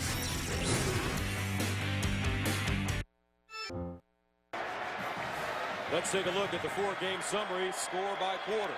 Well, the big one right now, TCU 10-zip in the third quarter. Look at Trevon Boykin. You said they were a second-half team. Look at his numbers here in the second half. Blake Bell, total for the game, and the yardage, 82-4, TCU in the third quarter. Bell faced with a 3rd down and 10 at his own 25.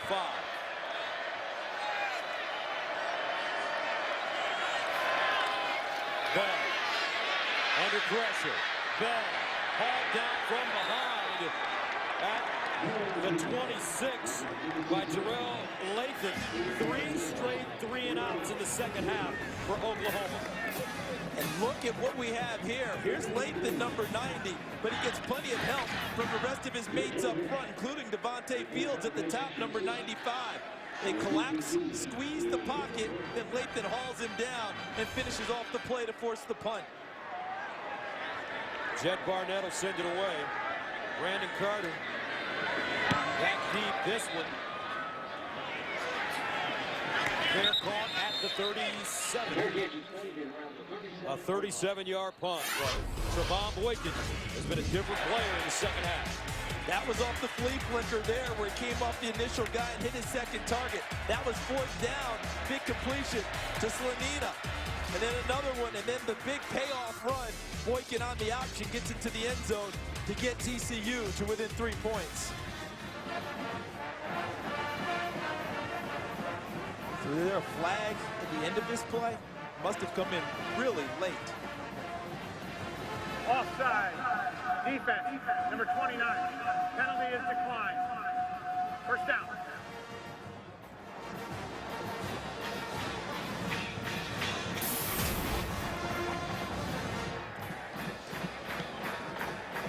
Tale of 2 halves again for Trevon Boykin. It's been like that all season, Gus.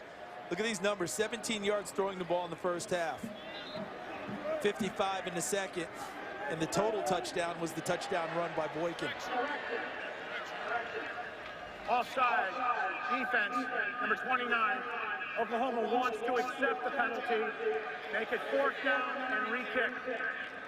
Yeah, they're hoping to get a better punt than the one that they just got from Jed Barnett. Boykin will trot off. 4th down and 4. If you go back to the last punt, he almost kicked his front line guys, the personal protectors. By the time he received and stepped into it, I think he had to pull off a little bit, otherwise he might have kicked the ball into their backs. Now he gets another opportunity to put foot to leather, and they hope to change field position with this punt.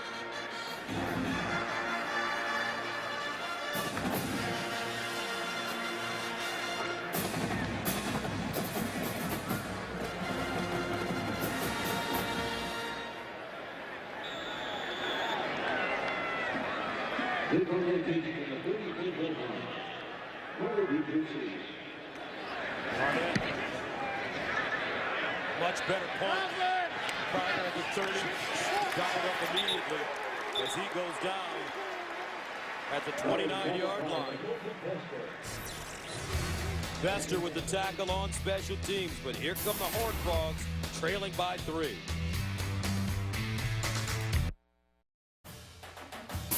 Fox College Football is sponsored by Samsung Smart TV. TV has never been better. By Geico, 15 minutes could save you 15% or more on car insurance. And by E-Trade. 13-10. Oklahoma led 13-zip at halftime.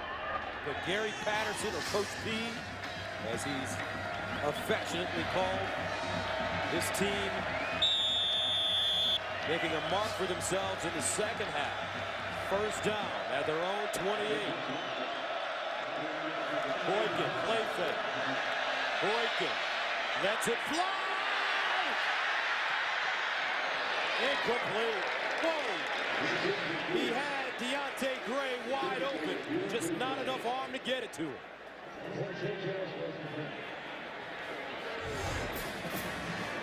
You're so right. Look at that. Deontay Gray has Zach Sanchez by a couple of steps, but the ball is short. He puts it out there on him. He hauls it into the end zone, and TCU's in the lead. Oklahoma fortunate. Well blocked, well played. And this Oklahoma defense was on the field roughly 13 minutes in the third quarter. That takes a little starch out of you, and TCU's trying to take advantage. 2nd and 10. Boykin. Near side. Nice catch. Close to a first down. A gain of 9 on the play by Doxson. Now let's go to Patrick O'Neal with a game break. Hey, Gus, thanks. Notre Dame versus Arizona State. Neutral site, Arlington, Texas. Irish score. Tommy Rees to T.J. Jones. About to start the third quarter. Irish up on the Sun Devils 14-13. Gus, back to you. Arizona State, big win last week against USC. Scoring over 60 points. 3rd down and 1. For the Horned Frogs. The option has been a good call for them in the second half. And they'll give it to Catalan straight ahead, and he picks up the first down. 6 second-half first downs for TCU. No second-half first downs for Oklahoma. After the Sooners shut out the Horned Frogs in the first half, Sooners with 14 first downs. Horned Frogs with no first down in the first half. And I think all that time in the third quarter may be having an effect on Oklahoma's defense. The long pass, and it wasn't completed, but you make the corner run like that, it takes a little out of you, and they've been on the field a lot. Double pass. Here's a flea flicker. Carter. Oh, he's taken down. Flag on the play. Eric Stryker may have gotten him high. Bob Stoops knew what was coming. If you read his lips, he was saying, watch the flea flicker.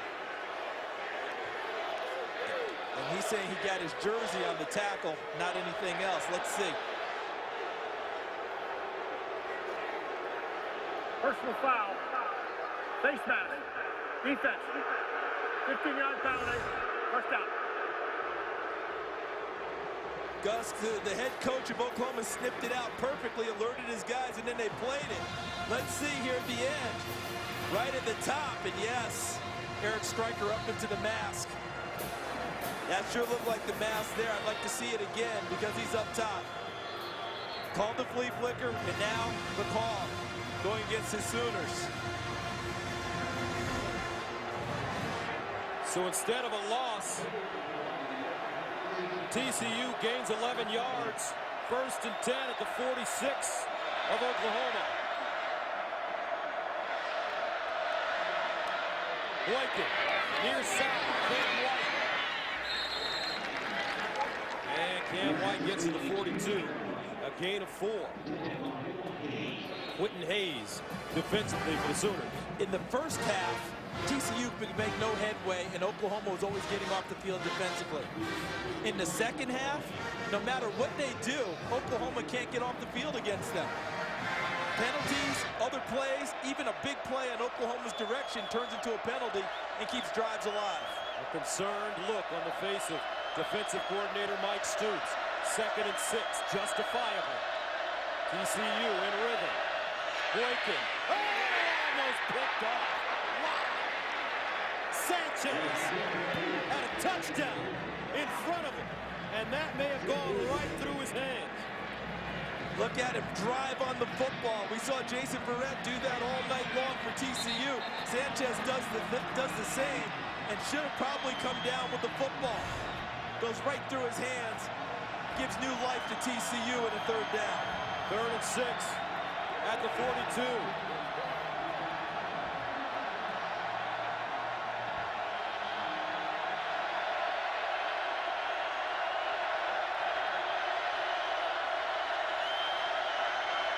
Boykin underneath and broken up. Sanchez. Right place, right time. Cam White, the intended receiver. Cam White's a big-bodied receiver, 6'3", 200, but you got to put it in front of it so he can use his body to wall off Sanchez. See, that ball's behind him a little bit. That allowed Sanchez to come underneath behind and make a play on the football. But that ball's out front. See, Cam White's body would shield Sanchez away from it, and he can't get to it. The throw brought the defender into the play. So TCU will punt it. Ethan Perry. Remember, they've been tricky tonight. Perry. End over end, Darren Bennett. Fielded at the 13. 11:25 to go in the fourth. Their defense holds, but Blake Bell and the Oklahoma offense have to step up. We'll see if they can right after this.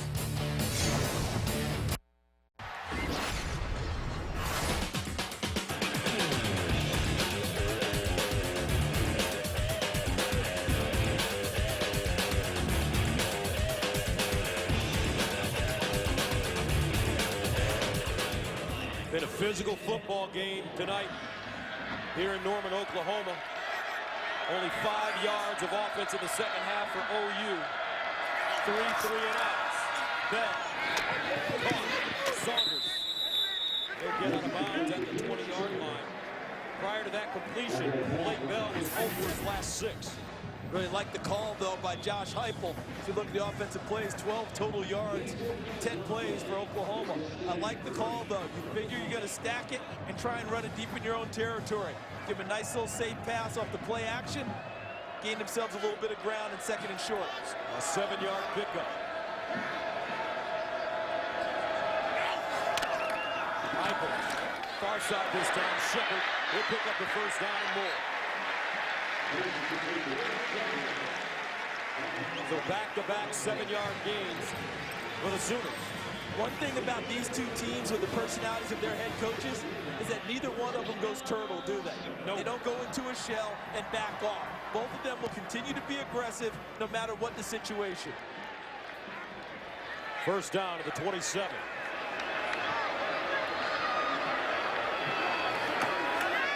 Play straight ahead with a huge hole, and he'll get it.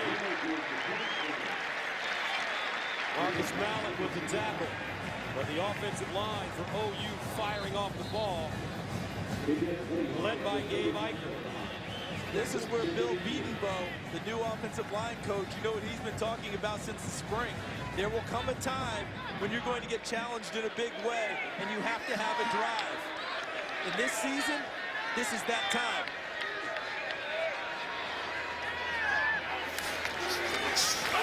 Play again. And he won't pick up the first down. Davion Pearson, who's been wonderful tonight. Yeah, the Oklahoma City native comes back home and is playing a big game. There's Bill Beatenbow, the offensive line coach. And you know what he's saying right now, fellas? Fire off, pick up another first down on 3rd and short. Do you go belldozer here, or are you handing it off inside? I say you go belldozer. 3rd and 2.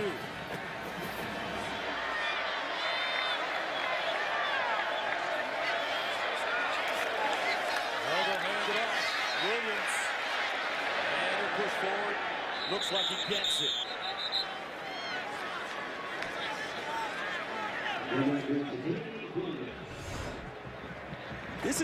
This is good running here. You know why? Because you're not thinking about bouncing it and breaking it big when a first down is what's necessary. Put your head down and keep pushing and keep pushing. It's close, but he got the spot. Trey Miller blocking against Terrell Lathan helped him get the first down.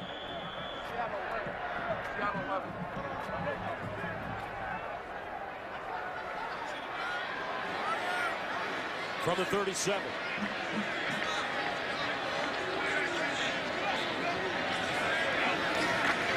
Bell pulls it out. Over the middle. And caught. Slide and grab by Bester. A 19-yard gain. And let's see if they pick up the tempo here after the first down. But Bell in the pocket, stands and delivers with good pass protection. Well thrown, and a nice job by Bester going down and getting it. Another first down throw dialed up by Josh Heupel.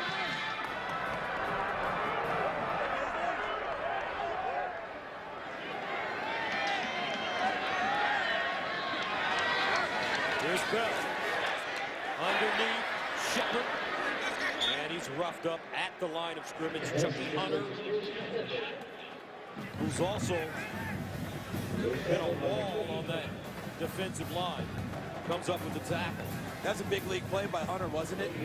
Big defensive tackle, reading the inside screen and coming from his spot down in the pit and coming out, knocking and making the tackle. We saw Chuka and Dulue do that earlier for Oklahoma. No gain on the play, 2nd and 10.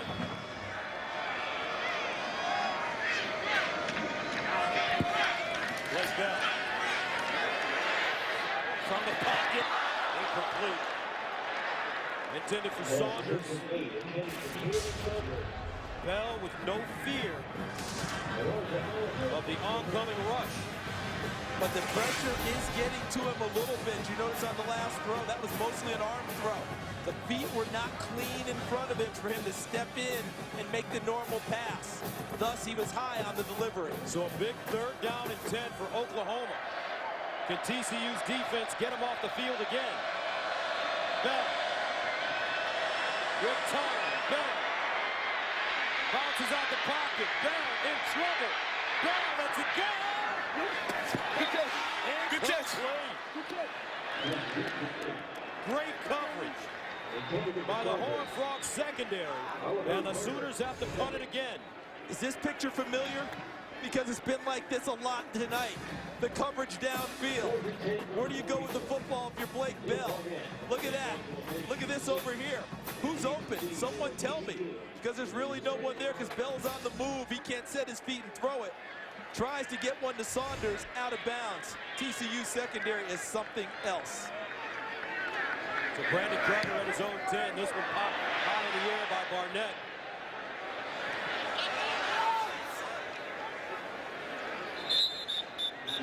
And they cover it at the 17.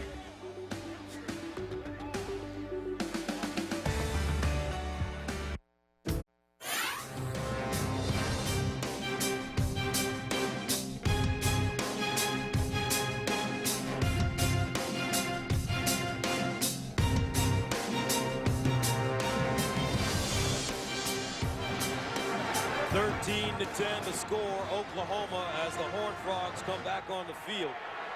They have 113 yards in total offense, but because of their defense, with 7:27 to go, they take over with their destiny in their own hands. And Oklahoma's hoping that last drive gave their defense enough rest. From the 17, Boykin over the middle and caught. Nicely done. Slanina has been just terrific this evening. Well, that was an ace catch right there, wasn't it? Look at him turn his body back around and catch it with his hands and keep it off the ground. 6 catches, 38 yards for Ty. A gain of 15 there. 1st down at the 32.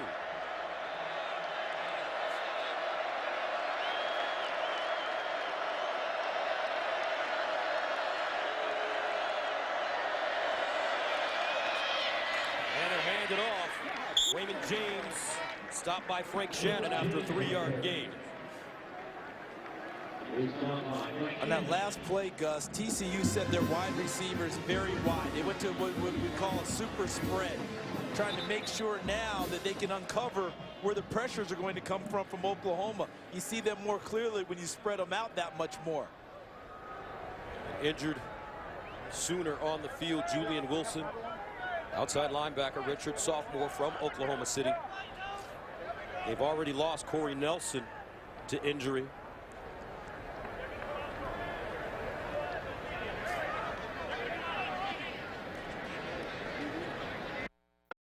With EcoBoost.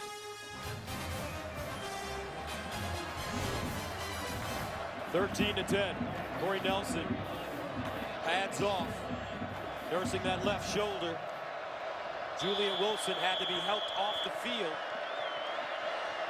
So 2 starters out of the lineup on defense for Oklahoma. And they hand it off. Catalan trying to turn it a corner. He'll get to the 40. Eric Stryker hauls him down after the 4-yard gain. And with Corey Nelson's injury, a true freshman's on the field, number 42, Dominique Alexander, who just missed the initial tackle in the backfield against B.J. Catalan, which allowed him to get downfield and make it 3rd and 3. That play should have been snuffed in the backfield.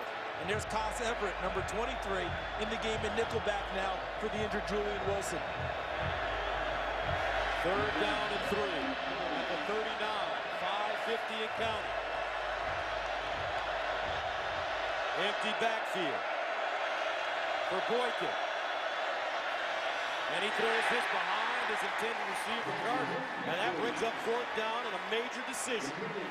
I think Gary Patterson. I think you punt it here, Gus, because of where they are on the field. 5:39 to go. Kick it away. Your defense has played well all night long, and give yourself a better chance. And Brandon Carter has had a tough season.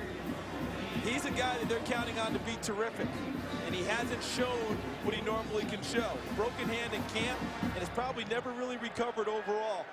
Flashes, but not what they expect. Ethan Perry punting from the 25, off the side of his foot. And he'll get a bounce. Picked up by Saunders, who's pressing down at the 17. Good special teams play, Deontay Gray. We could do this all night. So here we go, folks. 5:30 to go in the 4th. 3-point game. Oklahoma takes over at their own 18, wanting to eat the clock. TCU needs the ball back. And a handoff. Brennan Clay. He'll get to the 25, a 7-yard gain. You know what ran through my head on the break? Is that tonight, one terrific defensive performance will be wasted, because both of them have been magnificent. But one of them is going to be disappointed at the end of the evening, blowing a great defensive job. 2nd down and 3. 5 minutes to play.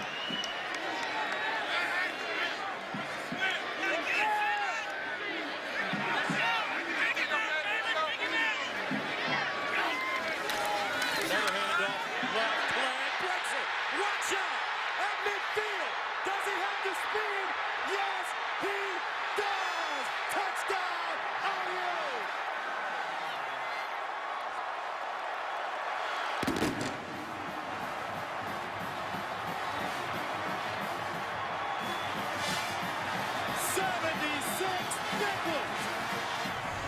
And the Sooners take a 19-10 lead.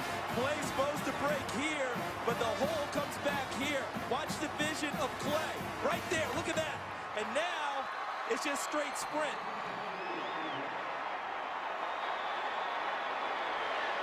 TCU bunched the line, crowded the line of scrimmage. That allowed Clay to get to the 3rd level on 2 steps and took it the distance.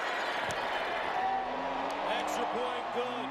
Brennan Clay, the senior from San Diego, with the longest run of his career. And somewhere Barry Switzer is saying on his birthday, that's how you run the ball in Oklahoma. An OU staple, the big run. Trevon Boykin gonna have to find a way to rally his team, because they need the 2 scores with 4:37 to go. Gary Patterson talking right there, Jonathan Anderson. My guess is about the run fit, because the way that broke backside, no one home at all. People in the wrong gaps, and that's rare for a TCU defense. And as you noted, Gus, Brendan Clay, the longest run of his career, he is having a magnificent season. Prior to that run, OU had rushed 31 times for 103 yards, and they get 76, courtesy of Brennan Clay.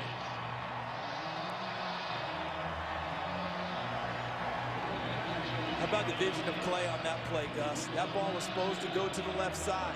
Zone run. He sees it backside, sees the gap, gets right to it. The offensive line has done a nice job.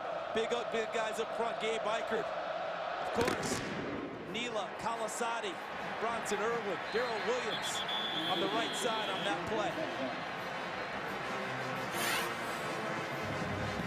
A look at the AP top 11. And you can see right at the top, easy games for Alabama, Oregon, Clemson. Ohio State trailing now at number 4. Stanford and Washington coming up.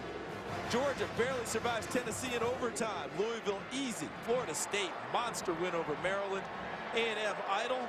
LSU now jumping on Mississippi State. And the thriller right here in Norman. Oklahoma up 10 down the stretch.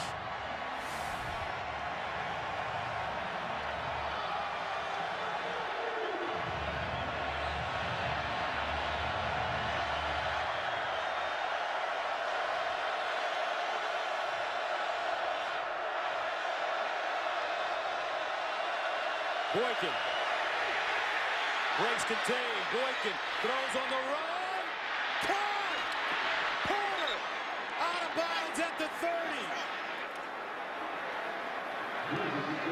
David Porter, the junior from DeSoto, Texas, with a gain of 45. And just like that, the Horned Frogs are deep in Oklahoma territory. And Gus, they made that play in the vicinity of the All-American corner, Aaron Colvin. That's not a play you're supposed to give up as an All-American corner. The only thing I can think is his eye discipline was wrong, and he saw the scramble in the backfield and lost contain. 1st and 10 at the 30. Boykin again. Boykin in trouble with a spin, and he'll go down. A loss of 2. Jordan Wade make it 4. Wraps him up. He's played a nice game tonight. You called his name on a number of occasions. Not normally a starter, but boy, he's really filled in well. Just look in the middle. Just watch the pit. Contain, and then Wade late breaks through past Joey Hunt, the center. Tapper guides him into him, spills it right to him for the tackle. 2nd and long. Boykin drops it off. Screen. Catalan with space. Catalan juking. And he goes down at the OU 10. A 26-yard gain. How about hitting him with the screen after all the pressure? Well called by Jaron Anderson, the co-offensive coordinator. Use the pressure of Oklahoma against them. 1st and goal at the 10-yard line. Boykin handing it off. And B.J. Catalan will drag defenders for 2 yards.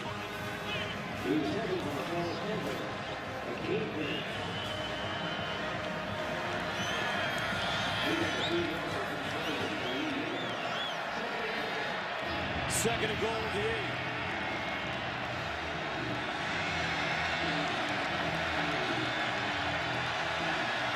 Clock's ticking on him.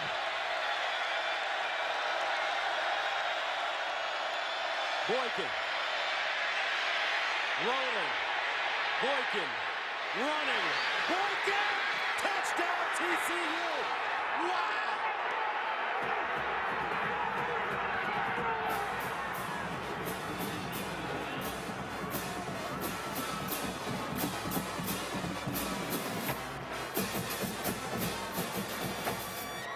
The Horned Frogs answer in 5 plays. And with 2:26 to go, they have a chance to cut this game to 3. And the Oklahoma staff believes that there was a hole downfield against one of their players that helped contribute to the play, but the individual effort of Trevon Boykin was magnificent. 2:26 to go in the 4th. Turning out to be a thriller here in Norman. What is second half as we take another look at the Trevon Boykin touchdown. Let's take a look to the right side of the screen, because watch Boykin make this effort. See him get outside, and they believe Julian Wilson got held on the pass rush, but that was not called. But Boykin's maneuvers and getting to the end zone, and how about that, Gus, in not a tremendous amount of time. There's Mike Stoops, the defense coordinator, wanting the call and not getting it. If that play had come closer, I think he would have helped make the tackle. There's Julian Wilson there back on the field. But look at the reaction from TCU. They're right back there. So with 2:26 to go, do you onside kick it or do you kick it deep? I think they kick it deep and count on the defense again. They've given up one big sprint tonight. Kick it deep and play.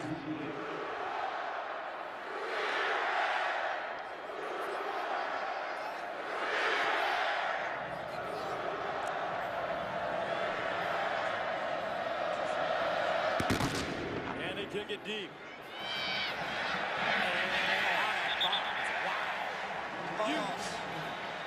You've got to be kidding me. Talk about the best laid plans, and that happens? Look at Coach Free P. kick, out of bounds, kicking team. Ball be placed at the 35-yard line. First down. You can't believe it.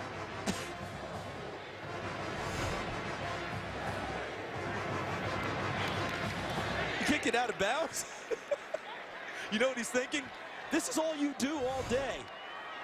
Kick it. Jared Overcrow. And 2 timeouts for TCU on defense. So first down at the 35 for Blake Bell.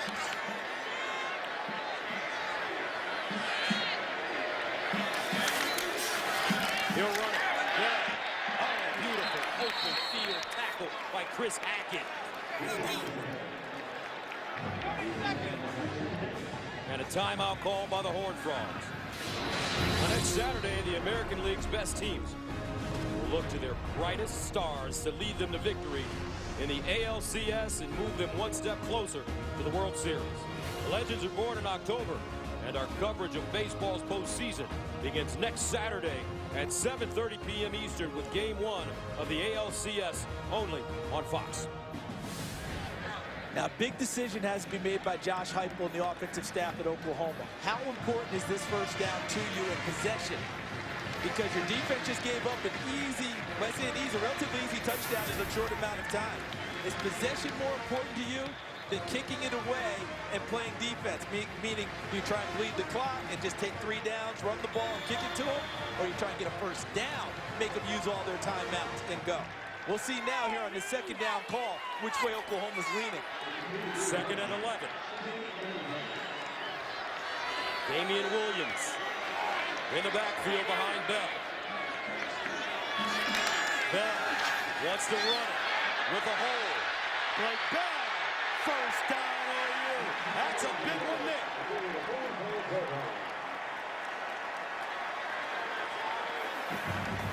That first down is massive because now you've already bled 1 timeout from TCU. Now you're starting a new set of downs, and they have 1 timeout left.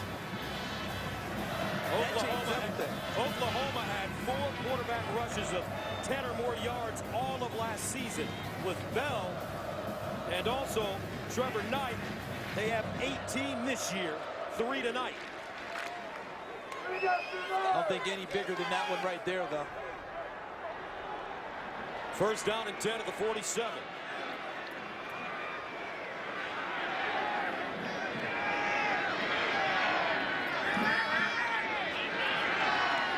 Here's the handoff. Williams. No gain on the play. Horned Frogs will call their final timeout. Marcus Mallett with the hit.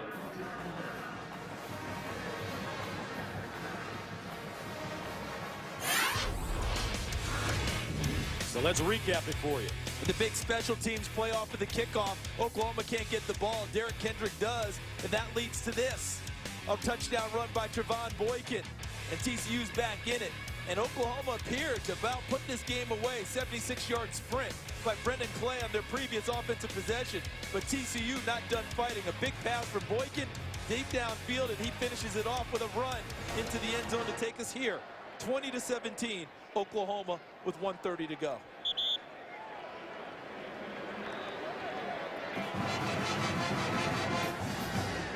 Gus, do you let the Belldozer go again at this stage, or do you keep running it inside and tell your guys to wrap up and hold on to it? On second down, just hold on to the ball and keep running it. TCU out of timeouts.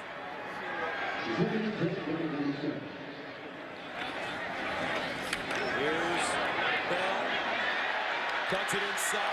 Look at the power runner. The Belldozer, folks. And that'll do it. Blake Bell, I'm the quarterback at Oklahoma. Ladies and gentlemen, is a full-grown young man. If there is any doubt, Gus, about the physicality being back in the offense at Oklahoma, erase it right there. That's your quarterback running over one of the better secondary players in the country in Sam Carter. If you didn't know, folks, the quarterback at OU is number 10. Enough said.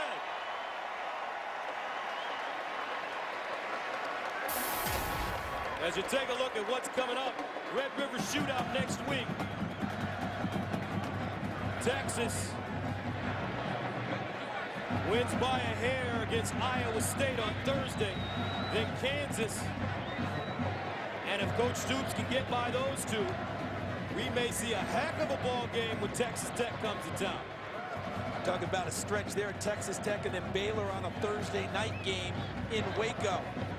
That could mean everything in the Big 12 if they continue on that collision course. Final play. Coach Patterson's team coming up short. Bob Stoops. His defense outstanding. Some timely plays by Brennan Clay and Blake Bell. And the Oklahoma Sooners remain undefeated, 5-0, as they defeat TCU 20-17 here in Norman.